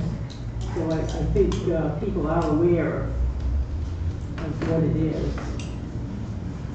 And I don't think so. I don't think people are aware of what the two options are and what they're going to cost and what it's going to cost in terms of the mill rate. I just don't. I've been in the meetings and I'm not even 100% sure. Like if I ironed it all out and laid them out side by side, I don't think we've done a cost benefit analysis. It's one thing to read some information and get a sense, but until you really lay it down and you run the numbers, and then have an opportunity for people to make comment, because some people maybe feel really strongly you know, that saving $20,000 is not worth it to them. They want to have their in-house service. And I also think that with the past 2 reports that we got from Wendy Williams, is that her name? Wendy? We're really good. Like, it sounds like they need more EMTs over there, but as long as Wiscasset's all uncertain, it's just like with our planner, you know, the town can't get behind it and, oh, are we gonna close it, are we gonna have it? Who wants to work there? But if we could. Low morale because of uncertainty. Right. Just to solve it once and for all, you know, so that the question doesn't come back again. Like, we give everybody the information, hear them, let them decide. Bernice? Just as a side note, the employees have always contributed, most of them, $5 a month or whatever they choose, towards a condiment fund, which helps them buy their coffee and whatever over there. I've been asked to discontinue that until they do register the employees. Yes, Phil? Yeah, I really am not real clear on just exactly what you want to do. If ambulance goes on its own, are they gonna have their own building, that they're gonna provide themselves with a building, and we don't have to provide them with a building? Are they gonna be on their own, or are we still gonna be subsidizing? They will have a 2-year lease, is that correct on this? Yes. And we will, the town will lease them space, Wait, is he talking about CLC or ours? CLC. You're talking if we were to go with Central Lincoln County? Yeah. Okay. They will maintain a presence in the town of Wiscasset. The town is to lease space for electric bill up to $300 per month for 2 years. CLC Ambulance Service will provide 24-hour EMS coverage and negotiate with the town of Westport Island for coverage. Wiscasset to help with initial meetings. CLC would not be able to offer coverage to the town of Dresden, and we do have a contract with the town of Dresden that we have to deal with. 2-year lease of office equipment, radios, pagers, and report writing equipment to CLC for $1. Medical equipment, Wiscasset to sell to CLC for $1. The better of the 2 current ambulance fully stocked with all related EMS equipment and medical supplies. New arrival ambulance 2013 PL Custom, Wiscasset either cancels order, option 1, or sells to CLC over 2 years for $50,000 per year, option 2. Price to come off the Wiscasset town request. Non-voting seat on CLC board for the Wiscasset members. All current employees of Wiscasset EMS are eligible to apply for a job with CLC. CLC will assume all bad debt from uncollectible patient care starting at official changeover date. At the end of 2 years, all purchased equipment would be CLC outright, property outright. If agreement ended before 2-year completion, leased equipment would be returned to Wiscasset minus any purchased equipment by CLC. Either party can option to cancel agreement for any reason within 30 days advance written notice. That is the agreement. Yes. Yeah. What happens to the people who signed up for the ambulance service for like $50? That was determined that was not legal, if I'm not mistaken. And the money, if anybody had paid any money, it was returned to them this year. Yes, Kim? I hope that if a presentation of some sort is put together, that we look at more than year 1. I think what Bob has spoken about in terms of our capital investment. I mean, I haven't been here that long, and I've seen all kinds of things like ambulances purchased, and that is not an inexpensive thing. Also, I know there's been discussion that it wasn't necessarily the case, but there had been a push that we were going to have to enlarge the garage, the building, to house newer, larger ambulances. That, again, even if we didn't have to do it immediately, if that is something that we might be facing, I think we need to keep an eye on those sorts of things. I think Kim wants to help with the presentation. I've been 1, 3, 5-year plan. Yes, Al? Can I ask one question? They say they're gonna have 24-hour presence. Are they gonna have 24-hour presence in this town or in the county? In here, in where they are now. Thank you. There'll be 24-hour service. Thank you. It sounds like a good idea. Like when I heard the guy, I was like, oh, that's not so bad. But again, I think we have to take into consideration the people. Like the town has voted multiple times to keep the service. And just like, I mean, I personally want a planner, but I'm not gonna fight for us to put a planner on without getting the people, because that's democracy. Like that's what the people voted for, so. Anybody else? Just to clarify, that's true, that's democracy, that's what the people voted for, but it's not actually what the people voted for. In the case of the planner, there was a petition that went around, and this happens often in this town, that you think everything's decided and you go and you vote. I've heard people say, I'm not gonna vote anymore, it doesn't matter, somebody will get a petition and do it, because you can beat a vote with a petition. So I think we listen to the people, but we listen to the whole story, not just the way it voted. Yes, and they voted in 2015. It was brought to the townspeople about an ambulance service in the police department.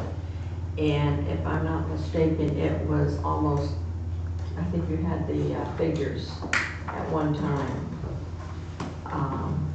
It was a substantial vote for yes, that they want their own ambulance. Yes, ma'am. I just wanted to, I would be happy to help put together a presentation, put something in like a PowerPoint, something that can be shared on the town website or whatever to help educate voters. Does everybody know Colleen? Does everybody know Colleen? No. Colleen Gillum, resident. Yeah, I that's also great. wanted to say that some of the things that have been discussed at public safety meetings is that there were potentially some other sources of revenue that could have been brought in through the ambulance service if the town wanted to go in that direction. But again, that would be something that, if you're going to look at the whole picture, as Kim said, you may want to look at some of those options, and that would mean bringing folks like Wendy to the table to say, how accurate is this, what's realistic? Yeah, well, that's it. Like I heard the CLC thing. It sounded like a good deal. I have not, I'm still waiting like for the meeting where we're going to sit down with our own team and hear from them. So I want to meet with them. I can go over there myself. I know most country for it. Can you, yeah, can we do that? They had asked if we could wait till summer vacations were over, so Okay. I think that they have a staff meeting coming up. I'll find out. Okay. Marion just handed me the vote, and it was, shall the town vote to discontinue the Wiscasset Emergency Medical Service Department and utilize a private company? This was back in 2015. Yes, 81, no, 464. So just gives you the vote of the people. Yes. Okay, but the ambulance was a lot cheaper in those days. Agreed. I think another thing to consider is how everybody's insurance companies are going to consider this, or if this is a private company, will they consider this a private ambulance service, and therefore people's personal insurance will be, personally, that they'll have to pay more for that. That's an issue. Agreed. All right, right now we have a motion. I remember. Yes. To continue with the ambulance service of our own and instruct the town manager to develop a job description for that director. Can I just ask a question? If we vote that motion down, do we just stick with our original motion, which was that we were going to meetings with current Wiscasset EMS staff, community input, and other potential partners, and that the final recommendation is placed on the November ballot for the voters to decide? We can stick with that. If this is voted down, you can make any motion that you'd like. So I have to make it again? This one goes away? No, it doesn't. No, it won't go away. So we don't have to, because we took action. So I just want to know, like, if I need to say this again. No, we don't have to. And we can still have our meeting and it'll still be on the ballot. It's good. I accept to be on the ballot now because that's the last motion. Okay. Well, that was my question. It's too late to do it in November and do a proper job. Why? No, Yeah. why do you think that? Well, it would be a referendum vote, right? Yes. This is the end of September, I mean, there's a deadline to make it in November. I think we've probably gone by I think that. Linda We said that. made this action, it's actually in July. We're gonna hand count. Oh, okay. Talk to her about it. Talk to her. Well, it's still a referendum vote. Yes, yes. Yeah, I think the timeline is long gone by for a November vote. But we took action in July that we would put it on the November ballot. Well, things don't always get done. Well, yeah, but what Mary's No, saying what is I'm it's not saying gonna is have to that go through a if- ballot and go through the machine, we're gonna count them like we used to. Well, it doesn't change a thing, you still don't have time to do it for November. Why? They're probably gonna print it in. Because it has to be like 12 weeks beforehand. 45 days. I checked with the town clerk, and I'll check with her again. I asked her, because I reserved the spot some time ago, because this is the only motion that I have. Yes. So I reserved the spot on the ballot a long time ago, and We must be so awfully close to 45 days. I asked her, and she Not said if we we were asked okay, her so today. But I will ask. if we, to be able to do a presentation to the town, have an open meeting, will we have enough time? Well, you're not, it's a referendum question. Your open meeting is just a public hearing on, to share information, correct? Yes. Right. But for, what I'm saying is, would that give him and whoever enough time to make this presentation? Oh, you would be amazed what I can turn around. All right, Right? I mean, don't worry, I can do this. With help, I need people. Well, what day is the election? Yeah. Well, although you want to have. People to see this. Oh, well, she got it on the phone. I don't know if it's in the, Is it the first Tuesday of November? yes, 6th of November. yes, November 6th. Well, what my counts from today, that's 48 days. But she booked the slot well before the 45 days. We She took can action. submit whatever it is she needs. No, that's not my question. You have to have a specific question to put on the ballot. We just have to have this ballot, if it's gonna be, if I'm not mistaken, the way it's gonna work. It's gonna be one question on a piece of paper that will be given to the voters. What's that question gonna say? I don't know yet. Okay, that's what I'm getting at. We have like 3 days to put this all together. What do you expect that the language is going to be similar to the question that you had in 18? I guess I'm not clear then. Are you thinking we need to add more to that question, or? Yes, that was just a catch-all question, which was, how do you vote yes to it? The first time around. Okay. So maybe this one would say, So, And I voted to keep the ambulance service the first time around. I was on the board for that vote. You put out some RFPs and they come out incredibly high.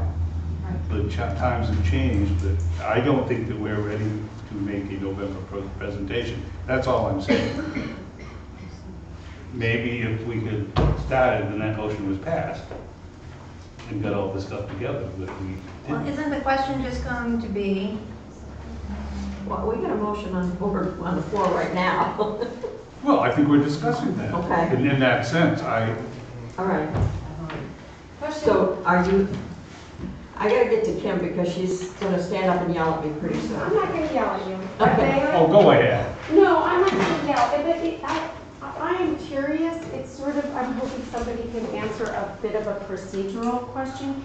This happens here a lot, that at some previous meeting, there was a motion and it passed and it stands. And then at some future meeting, there's another motion that sort of sweeps away the previous one without anyone actually making a motion to sweep away that other one. Is that the way it works?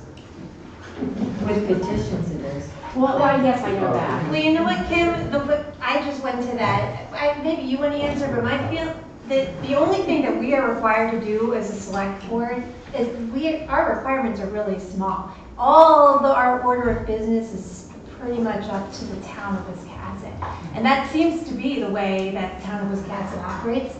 I think it sucks. So it does not matter that you voted on. I think it should matter. That's why I'm That's trying why to I hold asked. us to it. I feel like we did this, and Ben, if you're saying that it timed out, like that's really lousy It hasn't too. timed out. Well, I might amend the original, the November part, take it out. I'm saying we should still do the presentation and everything, but we should get our ducks in a row and put forth a good presentation. And what, not vote on it in November? Because we've been up in the air about this ambulance thing for a real long I time. know, was it not you that initially said, let's put it to the people, let's, Yes, it was. and now tonight, you're completely I'm- switching gears. Yes, I am. I'm switching gears to the point that when I look at this, all these figures, I don't feel that that is the correct way for Wisconsin, in my opinion. Okay. In my opinion only, for Right. Wisconsin to go. And the fact that we have taxpayer dollars sitting over there that we have all paid for in our taxes.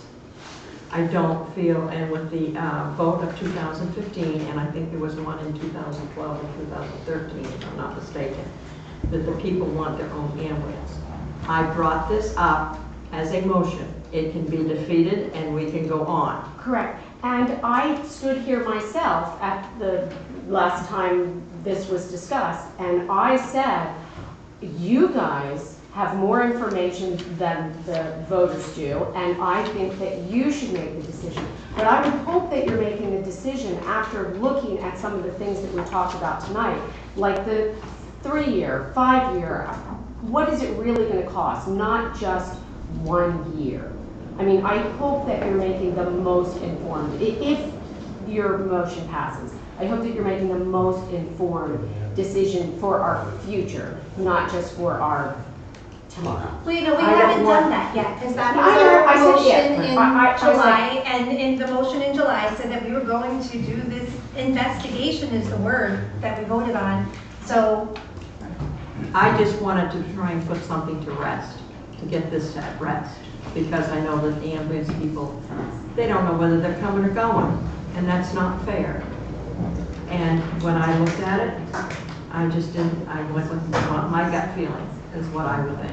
Is there a year or two on that proposal? Yeah, they offered a 2-year contract, but to address Kim's comment, I'll go back to what Vice Chairman Rhines has said ever since I've been manager here. He said, one board is not bound by another board's decision, and the board can change their decision at any time as long as they take another public vote. So to answer your question, they can change their mind. And that is why often the first part of July, they review all their policies, because if the current sitting board doesn't like them, they can change them. So just because you voted, and I'm not suggesting you change it, but to answer your question, they can change their mind. Was there a year price on that? It's 175 for year one, what's year two? 175. They don't change it No. from year one to year two. First year 175, second year is 175. But they go. However, it's 125 if we want them to purchase the ambulance. They'll pay us $50,000 each year. They were only willing to offer a 2-year contract. And they will not take care of Dresden, and we have a contract with Dresden. So I don't know how that would play into it. and what if they get here and they decide that we're too difficult to work with, and they leave, and then we have to start all over and buy our ambulance back? And My there's no point guarantee. exactly, that's what I'm Because we trying don't to play very say. nice. I don't know why, but we don't. And whether we're doing it or if they're doing it, we're gonna have to buy capital. And if we think that that lease, that price isn't gonna go up to help pay for that capital, that's not correct either.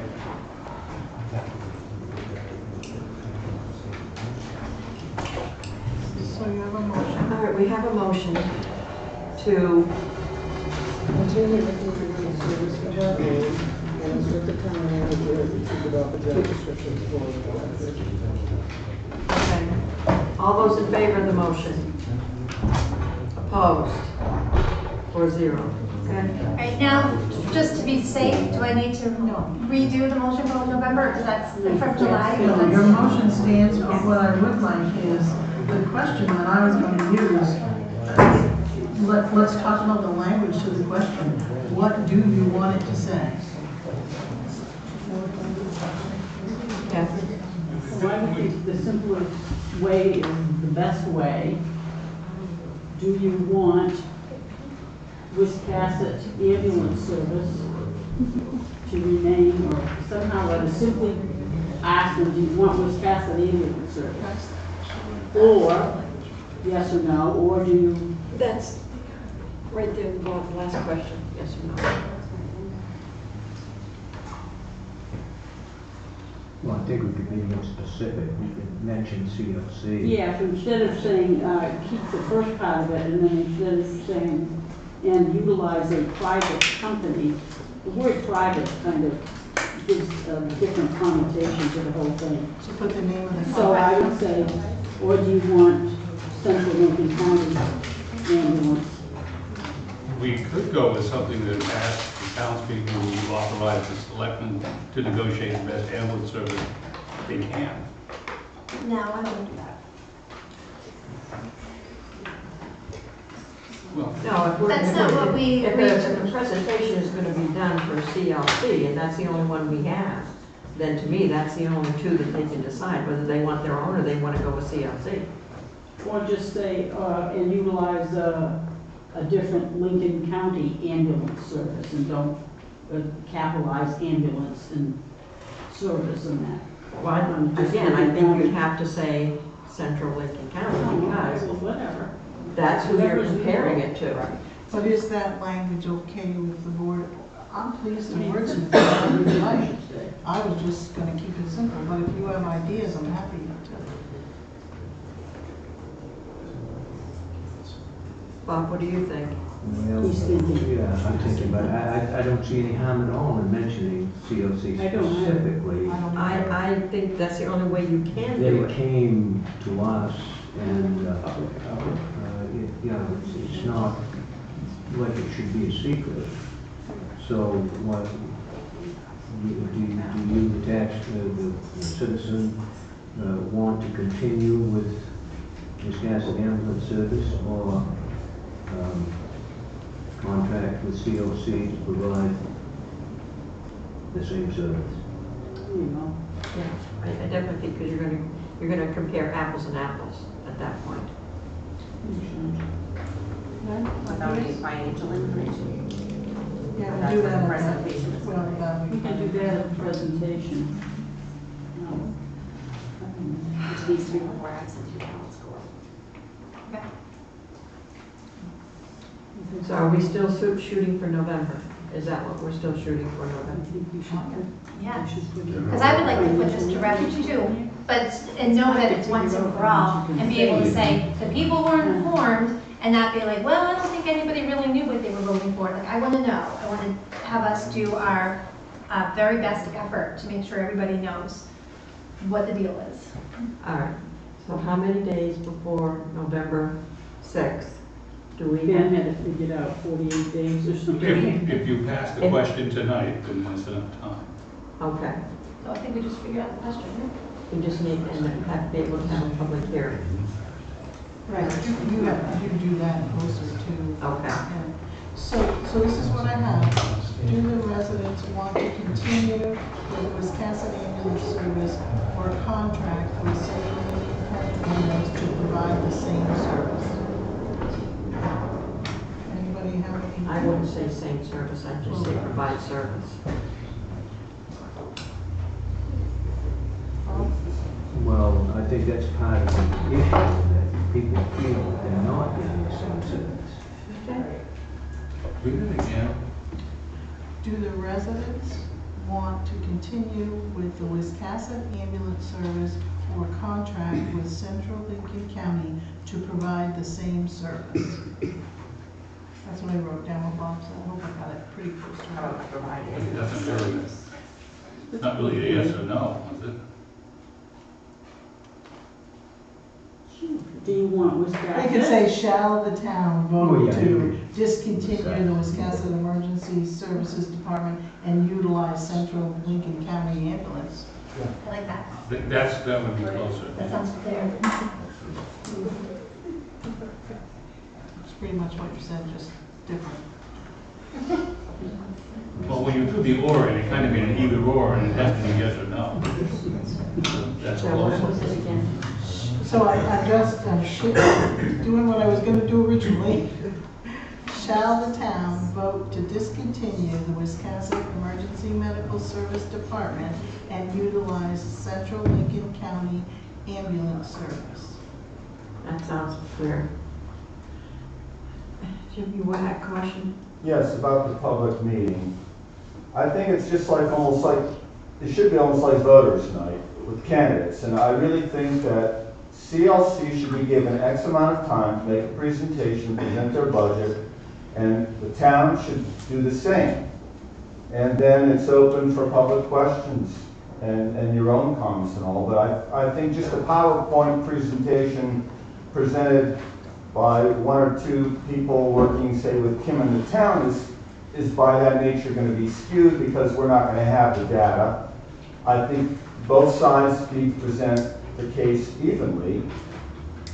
That's fine. I mean, it sounds like Jim wants to sit with me and Kim and Colleen to do them. I'm saying a public meeting should allow for both sides to make their presentation. And it would, and because if I'm not doing I wouldn't be true to the post that I hold. I serve the town, and so it would have to be both sides. That's not what I'm saying. What I'm saying You're is, saying invite both sides to be there? That's fine. I think that's. I think both sides should make I don't their know, we're just presentation. thinking I mean, that's don't you think that possible. makes sense? I also think you need to make sure that the current members of the ambulance service are allowed to be, if they have a presentation that they want to make, and so I think it should be 3, because the town, we're looking at it from a fiscal, but also service. But I think that you really want to give your local people, it's great to meet with them all, but that's going to be you and I. And I think it's more meaningful if they are present at a public meeting and anybody in the audience can ask them a question, including any of you. That would be my suggestion to you. Exactly, that's what I was getting at, yeah. Catherine? I think both ideas, I think having the free is an excellent suggestion. I'm confused about that. No, I don't see why they should. You know, It- they provide the service though. They work for the town. But those are the two So do we. options. You can't only present CLC and not present the other option. I was just thinking in fairness, that this is what I was thinking is, I can't address the medical, any kind of medical providing questions that might come up. But if you think it's a bad idea, Well, first of all, it's a public hearing, so anybody can show up. Oh, this is a presentation. Oh, the presentation. And do that, that's not hard, the software. Okay. All right, so the question's good, so you can vote, you got it? I'll send it to you, I got it. Okay. So, Do we need to vote for the question? yes. Yes. So I make a motion that we put that question, and Marion can read it in a second, onto the ballot. Marion? All those in favor? Okay. All right, is that discussion? Okay. Bid openings, transfer station lift truck.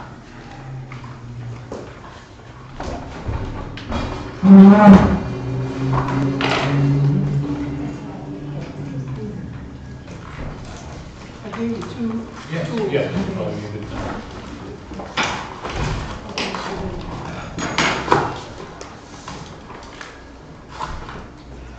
This is from Taylor, New England, Northampton, New Hampshire, lift truck.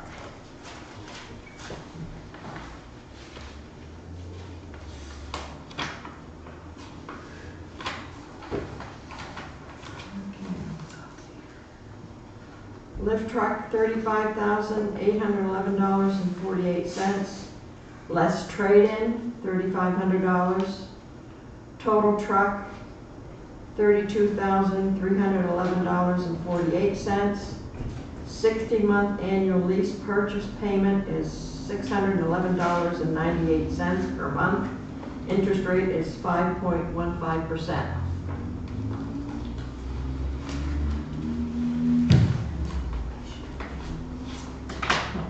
Jeff, you want to do a spreadsheet?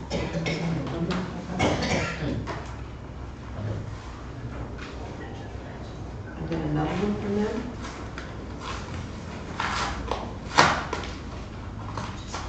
Taylor of New England, again.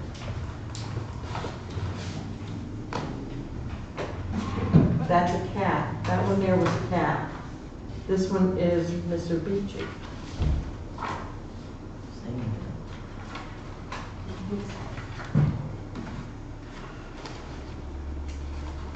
Okay, lift truck, $32,630.13.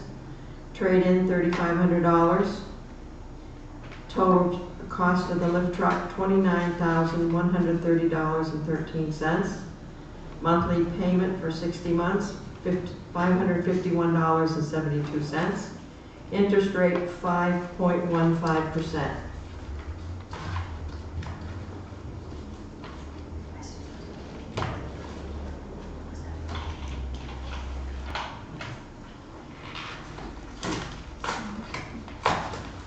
This is New England Industrial Truck.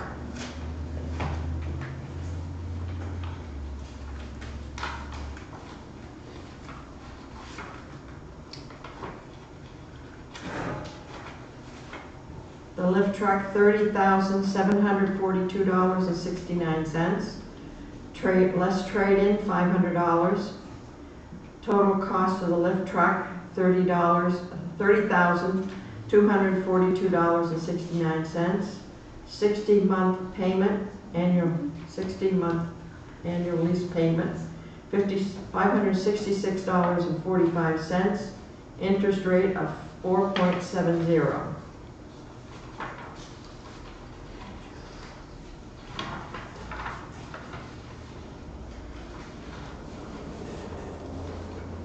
That's New England Industrial.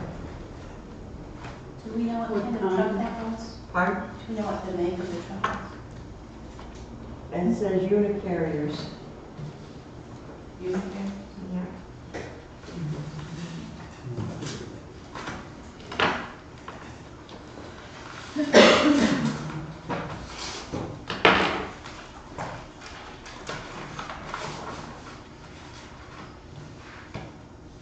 This one's a Toyota from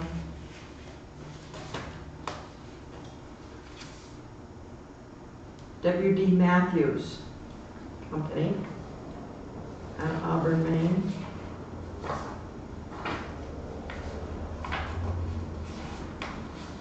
The lift truck, $27,461. Less trade-in, $4,400. Total cost of the lift truck, $23,061. Monthly payment, $437.72. Interest rate, 5.24%.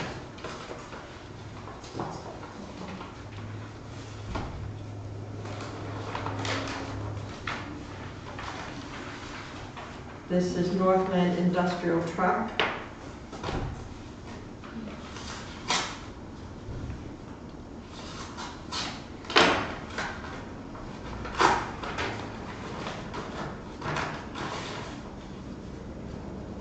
This one is a Nyko.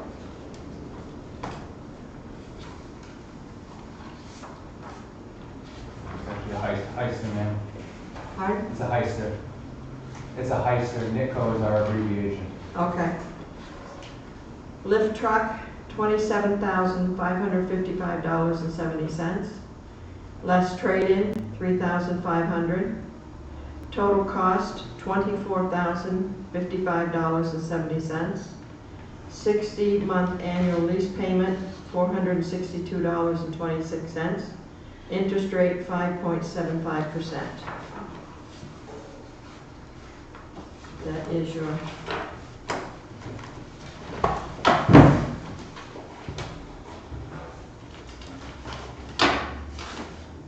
can I have a motion?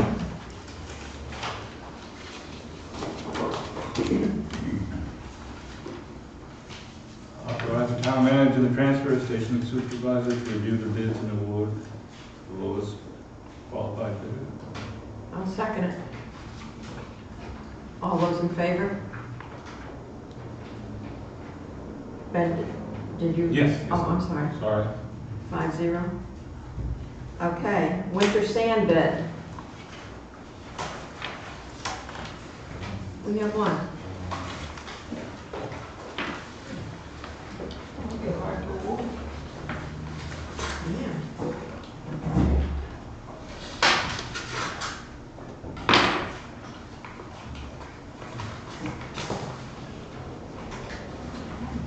Nathan O. Northrop, Forest Products and Earthwork out of Jefferson. Okay. For 3,000 to 3,500 cubic yards of live, sharp, quarter-inch screened winter sand loaded on town-provided trucks, $5.25 per cubic yard. Approximate mileage from sand location to Hodge Street, 18 miles.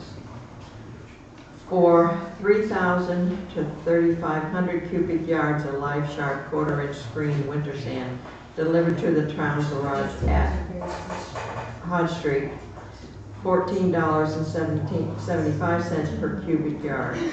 Estimated yardage delivered per day, 300 to 500 yards. And it tells about the start dates.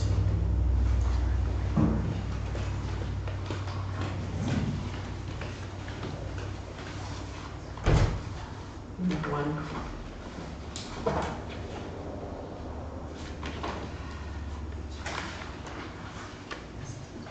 Authorize the town manager and public works director to review the bid and award the sand bid to the lowest qualified bidder. I'll second it. All those in favor? 5-0. Thank you. Okay, we have a municipal quitclaim deed for Kenneth and Giselle Quinmars of 11 Deer Ridge.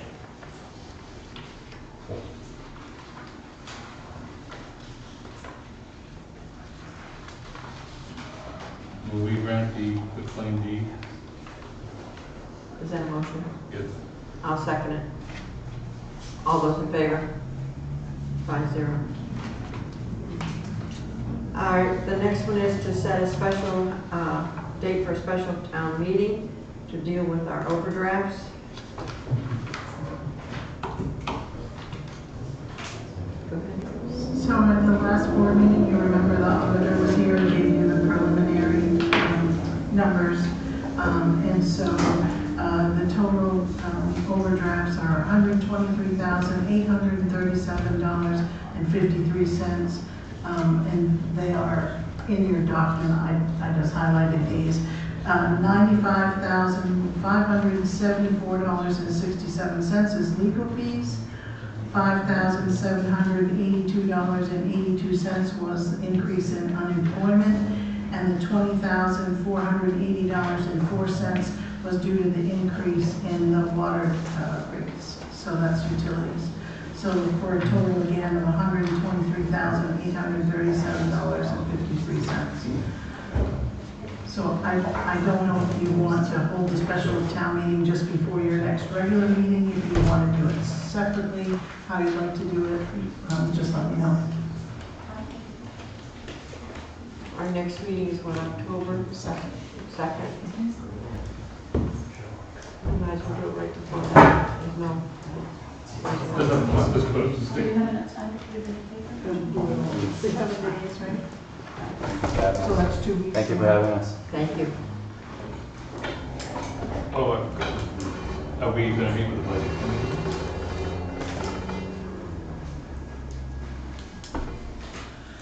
We need to meet with the budget committee. Well, we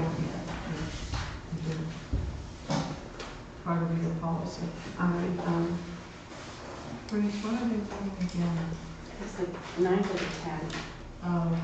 October, so maybe the second meeting in October? Second meeting in October then. Have a special town meeting then? Okay, where do you want to take the money from? I'll ask that way. It already has come out of fund balance. It already did come out of fund balance, so to speak. Well, yes, I know.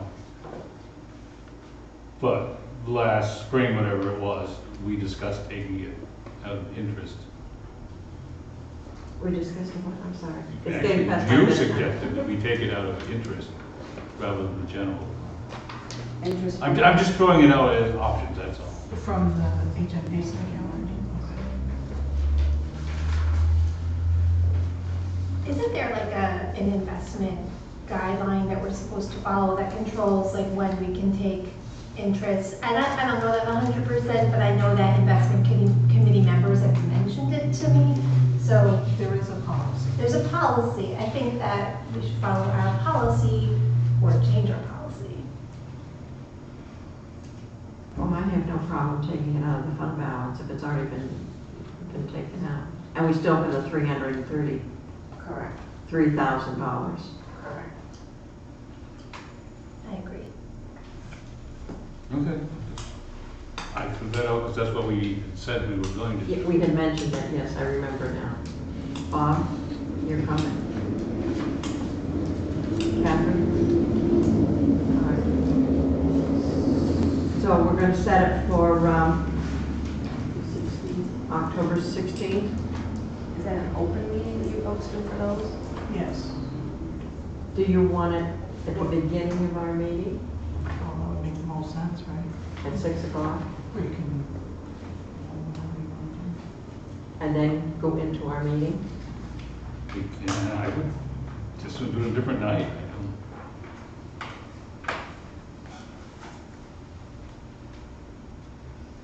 I'd say have it at the beginning of the meeting. It's probably not going to take that long. I don't know, but like it's already done, right? We already spent the money. It's kind of We've already spent the formality. money. Yeah. So let's do it at the beginning of our October 16th meeting, and that'll give us time to meet with the budget committee.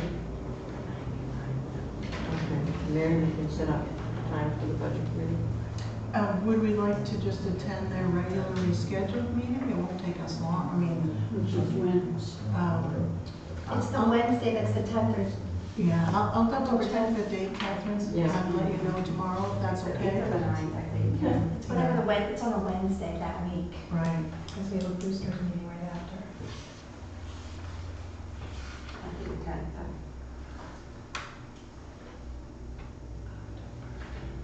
Yeah, 10th. October 10th, at what time? Yeah. I think they meet at 6. They meet at 6. Well, if they're meeting on the 10th, we can't hold the meeting on the 16th. Not on Saturday. At least unless you're a fast typer.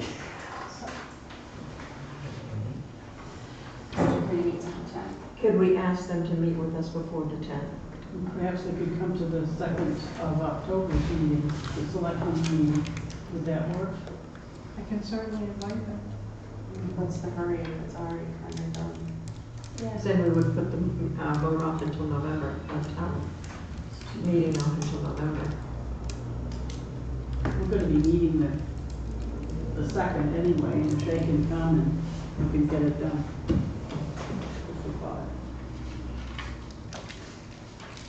Well, I don't see that we need to rush it. I'd rather meet with them and sit down with them, actually. Okay. So I know it is hard for the budget committee to meet on a different night because they commit themselves to other Right. days. Okay. And they're volunteers too. So let's make our town meeting the first Tuesday in November, which is election day. No. That was a little like a lead balloon. The first Tuesday in November is the 6th. That's election day. So, We could do it at the end of the month. Any day at the end of the month. Not necessarily. Halloween. You know, what I'll do is, at the meeting on the 2nd, I'll have more information from the budget committee when they can meet and stuff, and you can set your date that night. Okay, yeah. That'll give you That more. sounds like a Yeah. good Let plan. me do some homework on They it. meet the 2nd They at meet 6 o'clock. The 10th? The 10th at The 6 10th. o'clock. Yes. Okay, 6 o'clock, right here. so I will get that to you on that. And we will be there at that meeting on the 10th. Okay.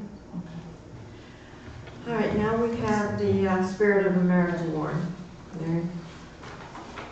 So you have in your packet an email from Carrie, she's the county administrator, and she's hopeful that the town of Wiscasset will participate in this year's Spirit of America tribute for outstanding community service. So I need to let her know no later than Monday, October 1st, who we would like to represent. So you don't have to let me know tonight, but if you have ideas, please get them to me soon. Or if you have an idea tonight, that's great too. Can we just email you? Yes, ma'am. Do you know who has received this award in prior years? Yes, ma'am. Can you share that? Yes, ma'am, I'll send it to you. Okay, because I just want to nominate the same person. Or if anybody else has a suggestion, Right. by all means, call up. Okay, Healthy Lincoln County. Yes, ma'am, you're up. It should be her because she's been sitting here for 12, 15 minutes. I'm asked to be the prominent to join me. It's gonna be my Vanna one. It can be changed, right? You might need to go closer to let me see that. So my name is Kate Moran. I'm the director of Healthy Lincoln County. We're a nonprofit community health organization serving all 19 municipalities in Lincoln County, including Wiscasset. And I wanted to have an opportunity to come and just share with you some information. A lot of the work that we do, not all of it, but a lot of it is related to youth and substance use prevention. And every couple of years we do an assessment. We have a coalition of community partners that we work with. And basically we're always implementing strategies and efforts around the community to try to make sure our kids are not using drugs and alcohol. But we can't just decide what we want to do. We have to have good, solid information so that we know what's going on in our community, what our kids are dealing with, and what's actually happening. And so every couple of years we do an assessment. And we survey kids right here in Lincoln County, including Wiscasset Middle High School participated in the survey. And we take that information and we add to it, and we get information from parents of middle school and high school students. We talk to our law enforcement and our healthcare and our kids themselves and teenagers, and we put all this together. And so over the last winter and spring, we went through this process, and now we're here to share the results because we feel like as elected officials in your community, whether it's in your personal life, your professional life, or in your capacity as select board members, it's good for you to have this information to inform your own actions, your own decisions. So the first thing I just want to share, and I'll make this brief because I know it's getting late. The first thing I want to share is that when we talk about substance use prevention and our kids, it's important to know, are they using and what are they using? And so the kind of big picture that we're looking at is, yes, we have about 1 in 5 of our high school students in Lincoln County are reporting that they're using alcohol on a regular basis. 1 in 5 reporting that they're using marijuana on a regular basis. The numbers drop down from there when you look at other substances, tobacco, including electronic cigarettes, and prescription drug misuse. So that's using a prescription for a reason other than what it was intended for. So when we look at this information and how frequently or how many of our students are telling us that they're using on a regular basis, then we have to say why. And there's a lot of evidence that tells us, you know, there's pretty much the same reasons no matter what, but why here? Why is it that kids here are saying that they're using? Where do they get access to these substances, and how do they get access to these substances? Do they perceive them as harmful? Do they feel like there won't be any consequences if they're caught using? Do they feel like their community would care if they were using or not? Is it socially acceptable for young people to be using these substances? So on the board that Lisa has, you'll see the kind of summary, high-level summary of what we've learned from this information, from the surveys that we've gotten from the kids. And when we share this result with students and we say, is this accurate? You know, because a lot of people say, well, kids, you know, in surveys, and they're probably just writing whatever they want, or and basically the response is, yeah, this is pretty much what I experience. There is oftentimes a disconnect where kids will feel like they're the only one that's choosing not to use, and everyone around them is using marijuana or using alcohol on a regular basis. And so sometimes when they see this, they don't necessarily believe it, but when you compare our numbers in Lincoln County to the rest of the state, it's not that different. And so when we can see that there's not, you know, these big outliers where some communities have a lot more of a problem than others, it's pretty consistent across the state. So we feel pretty confident that what the kids are telling us is really the truth. One of the things that is most concerning is the age of initiation, meaning how early are kids starting to use. And that's particularly informative for us because the earlier a brain is exposed to these substances, the more likely it is to develop a long-term addiction and a stronger addiction, because the brain is still growing and developing throughout adolescence into your mid-20s. And so we're really interested to see, you know, how many students are starting, and on the board you'll see by age 13 of the students who had tried alcohol and marijuana, how many of them had tried it before for the first time before they were 13 years old. So we take this information and we talk about it and we share it with our community and we say, what do you think about this? You know, is this okay? Is this not okay? And what are some of the things that we all need to be doing in order to address it? Now, the other part of it is that we look at different factors that contribute or discourage substance use. And so when we look at some of those factors, we look at tons of information. And so this is just a high-level summary, but some of the key things we're looking at is in Lincoln County, almost 1 in 4 of our high school students say that violence in the home has made them want to leave. About a quarter have said that they have felt so sad or hopeless that they stopped doing their usual activities. We call these depression-like symptoms. And about 26% have experienced 3 or more adverse childhood experiences. And this is a term that's fairly new, and it's a term that talks about, there's 10 different categories that research has shown are considered adverse childhood experiences. And these are things that could be as simple as having parents that have divorced, domestic violence, different events that happen in childhood that can be connected to long-term health issues. And so when a child has experienced 3 or more, that's kind of the threshold for a significant more risk for developing these kinds of things. So it's a key point that we like to look at. On the flip side, we also look at what are those things in our community and in these children's lives that is supporting them and encouraging them and discouraging substance use. Most of our kids, 84%, feel that they have family that gives them love and support. We know that the family component is huge in terms of whether or not a child is likely to use. 60% feel like they matter to the people in their community. Having community connectedness and feeling an attachment to that is really important. 60% to some people sounds really low and kind of discouraging, that there's actually 4 out of 10 of our kids don't feel like they matter in our community. But this number is increasing significantly over time, and that's a good sign. So there's definitely work to be done there, but we're moving in the right direction. And then also 62% of kids in Lincoln County feel that their school cares about and encourages kids in their school. So we look at individual factors, family factors, school, and the broader community. And we kind of put all that together to see what can we do to actually make a change in some of these numbers. So when we think about our role and what we can do, there's certain small little things that everyone can do, but as adults we really have a responsibility to make sure that our young people grow up to have healthy and strong futures. And when drinking and substance use can get in the way of that, whether it's in their school performance or their future job prospects or their actual physical or mental health, that can really have an effect on them long term. But when we look at our role in terms of supporting policies, in terms of supporting programs in our community that actually prevent this from happening, I think everyone knows we're in the middle of a crisis, right? We can't be putting out fires forever. And so how do we kind of move upstream, look at the root causes, and try to make sure that we're not in a crisis 10 years from now, not still in a crisis 20 years from now.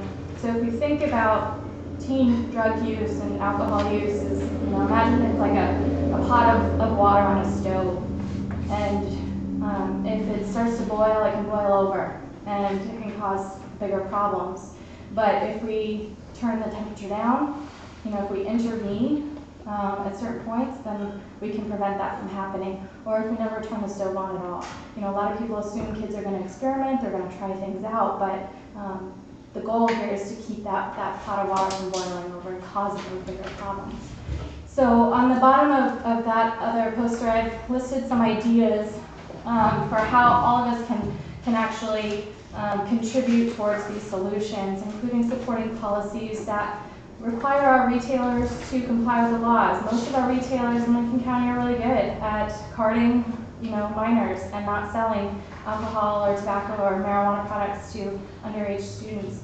But there's always room to grow. That's an area where there's a lot of turnover, and so it's really important to have people that are well trained and feel confident that it's okay to card everyone. Supporting those kinds of policies, but also looking at how you interact with the young people in your life. How do you make sure that they are connected to the community, and finding ways to do that and supporting that. There's a lot of great programs and things, but there's always room to do more, and letting them know that you care about them. I mean, it's a small thing, but it can make a huge difference. So I want to give Lisa a quick moment to share a little bit about how she's been involved with the coalition, along with Sergeant Worcester. I know he had to leave, but they've both been really involved and really active in a lot of the work that we've been doing in Lincoln County and specifically here in Wiscasset. And it's been really, really helpful to have. So I don't know if you want to share anything really quickly. Yeah, I've been involved with this committee since I got here about a year ago. And one of the things that I've learned, I've gotten a lot of education about it. We learn a lot about what's going on in the county with students, with kids. And some of it's really surprising and some of it's not so surprising, but it's very helpful for me, especially in my position, to know what we can do to help educate. And one of the things that I keep hearing over and over at our meetings is, if we could educate, especially our adult population, about this information, this assessment, because I think a lot of parents and a lot of adults aren't really aware of all of that is going on with our kids.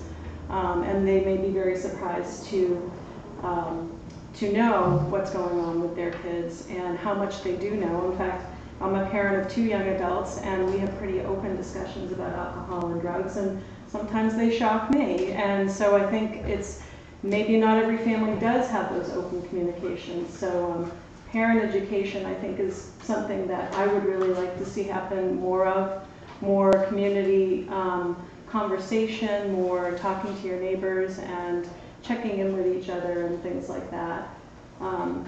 So those are the things that we're working on right now, and just trying to, one of the other things we'd like to do on the coalition too is get more student involvement. We have had some really great students in the past on our committee, but they've all graduated, and we'd really like to hear from them too, because they really are very helpful to helping us and insightful to helping us get more information on how we can move forward in a positive direction. This part of our assessment this spring with young people, we had about 20 young people, including some students from Wiscasset High School, who did a photo project where we had them go out and take pictures of factors in their life that either encourage them or discourage them from using drugs and alcohol. And then we got over 100 photos, and we had some on display over at the Community Recreation Center for several weeks in the spring and across Lincoln County. And it was meant to be an opportunity for our young people to have a voice. It's so hard sometimes, and our policy is nothing about us without us. And if all we're focused on is youth, they need to have a voice in what's happening and what we're doing, and being a part of that solution. So we are, like Lisa said, we're always looking for young people that are interested in getting more involved. And I'm sure most people can understand how important that is and how difficult it is as well. So, any questions? Does the board have any questions? I do have some materials for you to take home, if that's all right. Definitely. Are you connected with the school too? I feel like I've seen you maybe with Ms. Hender's class. Are you Yes, there? yep. And I worked a lot with maybe two here, so we are going to be reaching out to the administration. Thank you. Thank you. Thanks, Ray. Thank you very much. Okay, Maine Municipal Valuation Report, 2018. So for those of you that have been on the board for some time, you're familiar with this form. It's a form that we are required to send to the state within 30 days of our tax commitment. And basically, it's a summary of everything to do with the town, what our valuation is, how much excise tax we collect, how many acres we have in tree grove, all of those kinds of, it's a data gathering kind of thing. And because you are the assessors and you have the assessor's agent, you approve this report and sign it. So, and Hillary completed all of this with the information from the TRIA software that you support through the budget every year. So the form really hasn't changed other than they might ask a couple more questions. Okay, I'll make a motion to accept the 2018 municipal valuation. I'll second it. Maybe I just can't read this. The homestead exemption that we got on our tax bill was $20,000. Yeah, went up to. How much did we get from the state? Is that figure 17 million? I can't be right. What is it? 17 million must be the value. That's the valuation of what's exempted. 17,984,900. That's the valuation, and then you multiply that times 20. For the dollar amount, yeah. 40,000. Well, anyway, they gave us 20,000. Yes. They matched it dollar for dollar. No, I think it's 65% that the state pays you back. No, they don't give you 100%. They grant the exemption, but the towns absorb a piece of that. I can check with Ellery then and get you that information on the homestead, the particulars. Well, I should know, but Well, it's where do you make changed up a the lot. difference? It just comes out in your calculation and when you raise for taxation, what you have to raise, so. And how many checks have we received this year? We received the first one. And it was for, roughly, not exactly, but. I want to say And it if was you don't- 70-some thousand.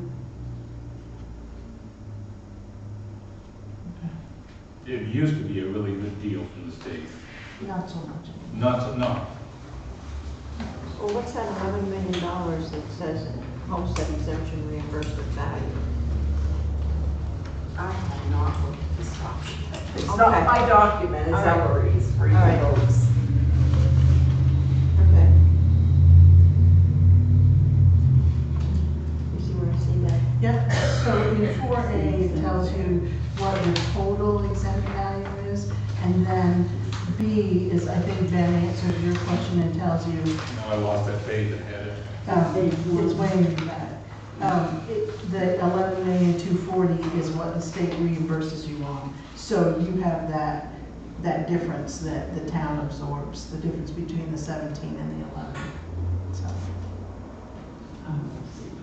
So people who don't have a homestead exemption make up for those who do. Yes. Okay. not really thick. No. And we do try to get the word out about it, but we do, when properties change hands and stuff, a lot of folks don't apply, so we do try to share it as much as we can. There's actually a lot of people that have a Wiscasset address that do not have the homestead exemption that should be applying. Right, you have to own your home for 12 months. In the state of Maine, not just in Wiscasset. Right. And just one home, some people have more than one. Right, home. it only can be your principal residence. Right. Yeah, and we do call other towns to check, we don't. And if someone's moved here from out of state, we have found a couple of people that have moved from Florida that kept their exemption there, so we didn't grant it here. So that could be some of those people that don't get the exemption, but we do follow up on it. Well, I was thinking like commercial properties and. Right, or- yeah, and non-residents, some of the folks, and. Or non-developed properties, they make up the difference for all of us who do get the home. Correct. People who don't open their mail. People who don't open their mail. Sorry, I've got it on my list, I'll do it. Okay, we have a motion. Yes. To accept the 2018 municipal evaluation. I made the motion to, was there a second? Yes. Okay, all those in favor? Okay. Maine Yankee settlement agreement. So I know it's late, so you don't have to debate this evening, but I just wanted to bring to your attention, I mean, I know some of you that have been on the board are well aware of all of this, but when I was reviewing some things in my folder, I had a note in there, you know, Peter Murray's recommendation in 2013 to begin to investigate and plan for the agreement that ends in 2022. And so I gave you a little bit of background on the settlement for those members of the board that weren't a party to those discussions. And just really want to know, when do you want to start discussing this? My understanding is, and Ben and Bob, you might have been on the board, that it was quite a discussion and a process, so I know that it does take some time.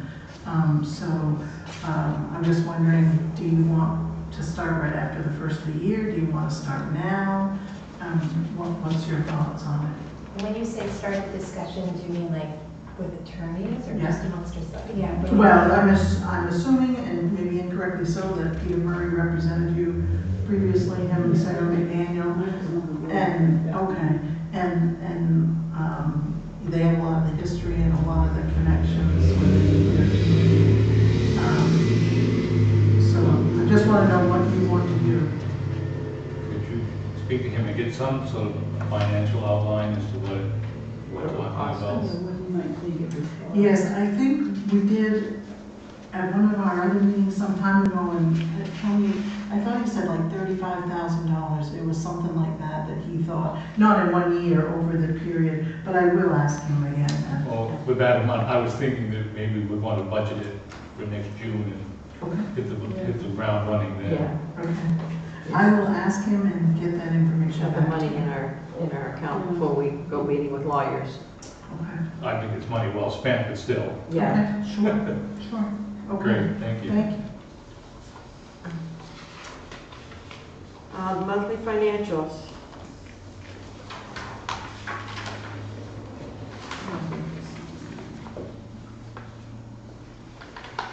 Any questions from anyone? We're only 2 months in. Still haven't taken out TAN money? Huh? We still haven't taken out TAN money? Good job. I have a question. Under capital, it says we've spent 903,000.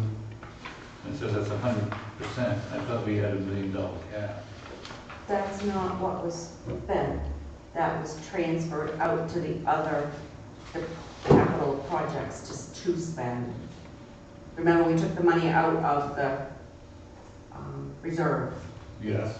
The full amount is there, and then it got dispersed out to paving and to the other projects that we're doing for them to have to spend. So there's still $97,000 in the general fund? No. Didn't we start with $1 million? We started with the May. Yes, but you bought the ambulance out of that million last year, last fiscal year. Okay, you've answered my question, thank you. There's your $97,000, $98,000. Well, yes, it took, we got there. We got there. Anybody else have any questions regarding Careful. cases or any of the accounts? Looks pretty good.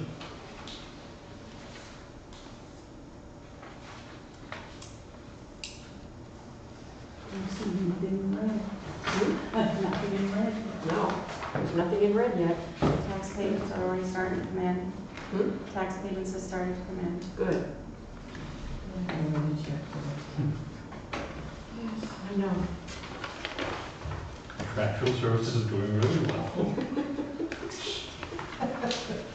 Okay, Maine Municipal Association voting delegate credential. So every year, that I've been here, you have appointed me to vote on your behalf. But I'd like to ask every year if any one of you plan to attend the MMA convention, and if you would like to have the opportunity to vote yourself. It's basically a business meeting, and you set the dues and do all of those kinds of things. But I'd like to give all of you the opportunity if you would like to. Here we go.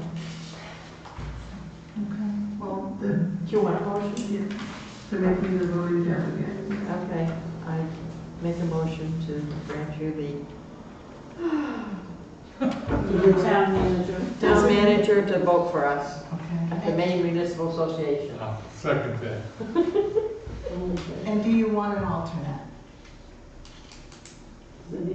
Does anybody else want to go? I would like to recommend Bernice as the alternate.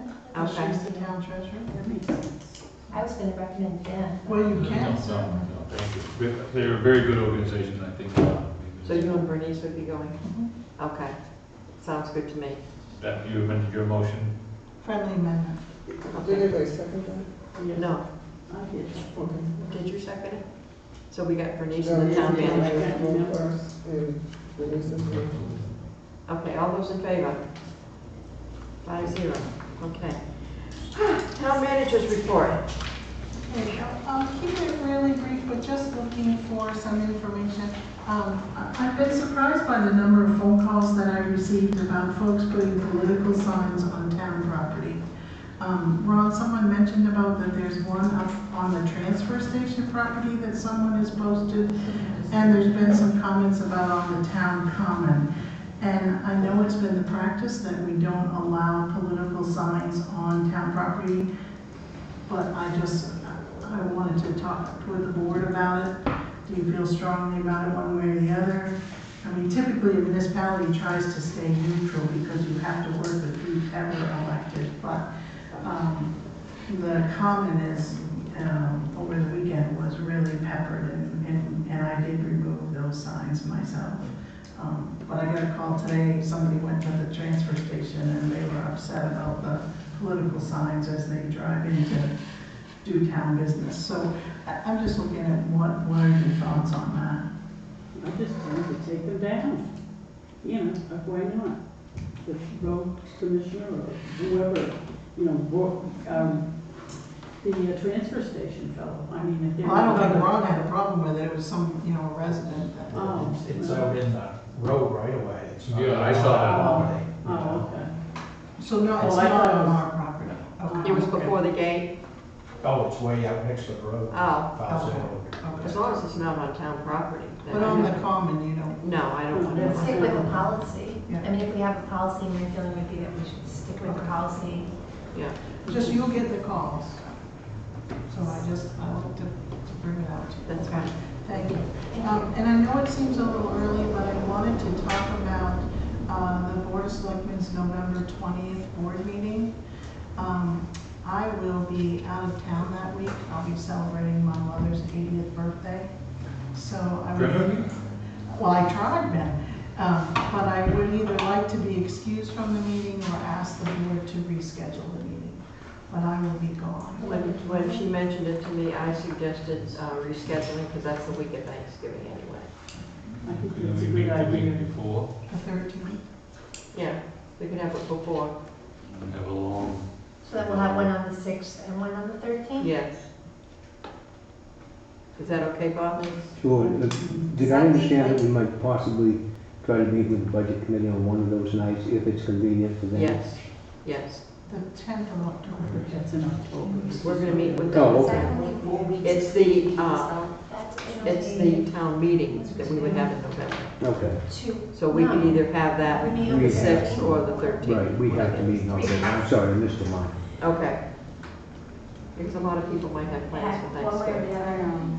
Okay, all right, so I just wanted to bring it up and thank you for being willing I to. wish your mother a happy birthday. Yeah. Well, all 6 of her children are gonna be there, so I'm not sure she's gonna be thrilled or wonder where we all came from. Michigan?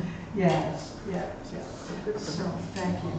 I just also want to let the board know that I had a very good meeting with 2 of the owners of the former primary school.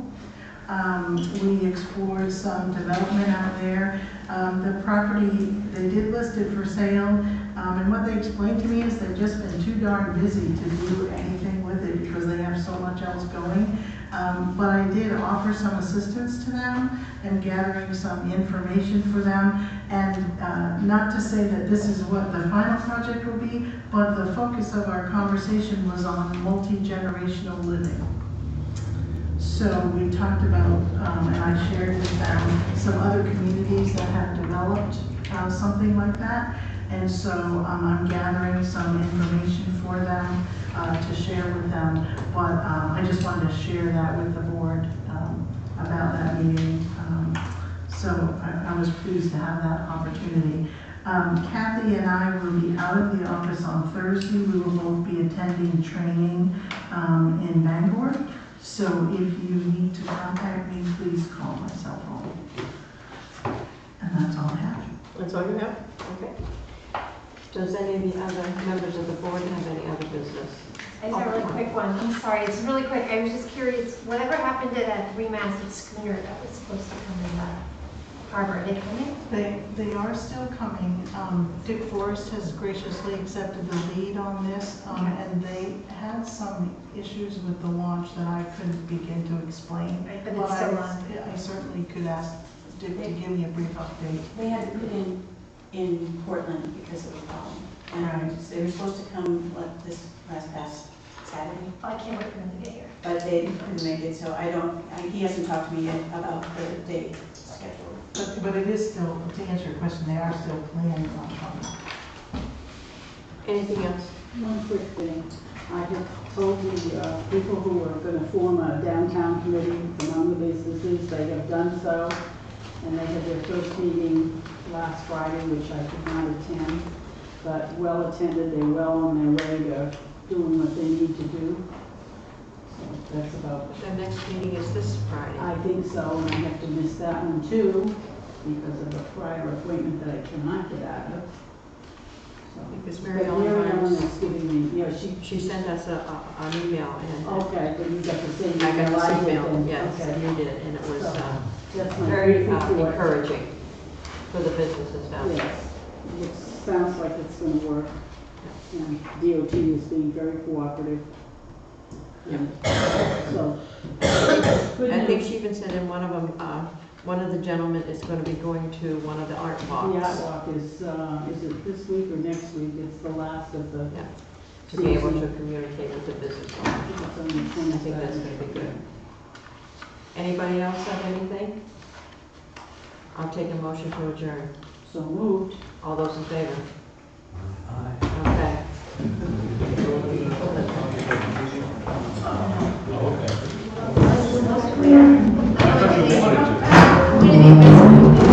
Oh, okay. Stop it. Did I say? I thought you expressed it. I said I go to the investment committee. No.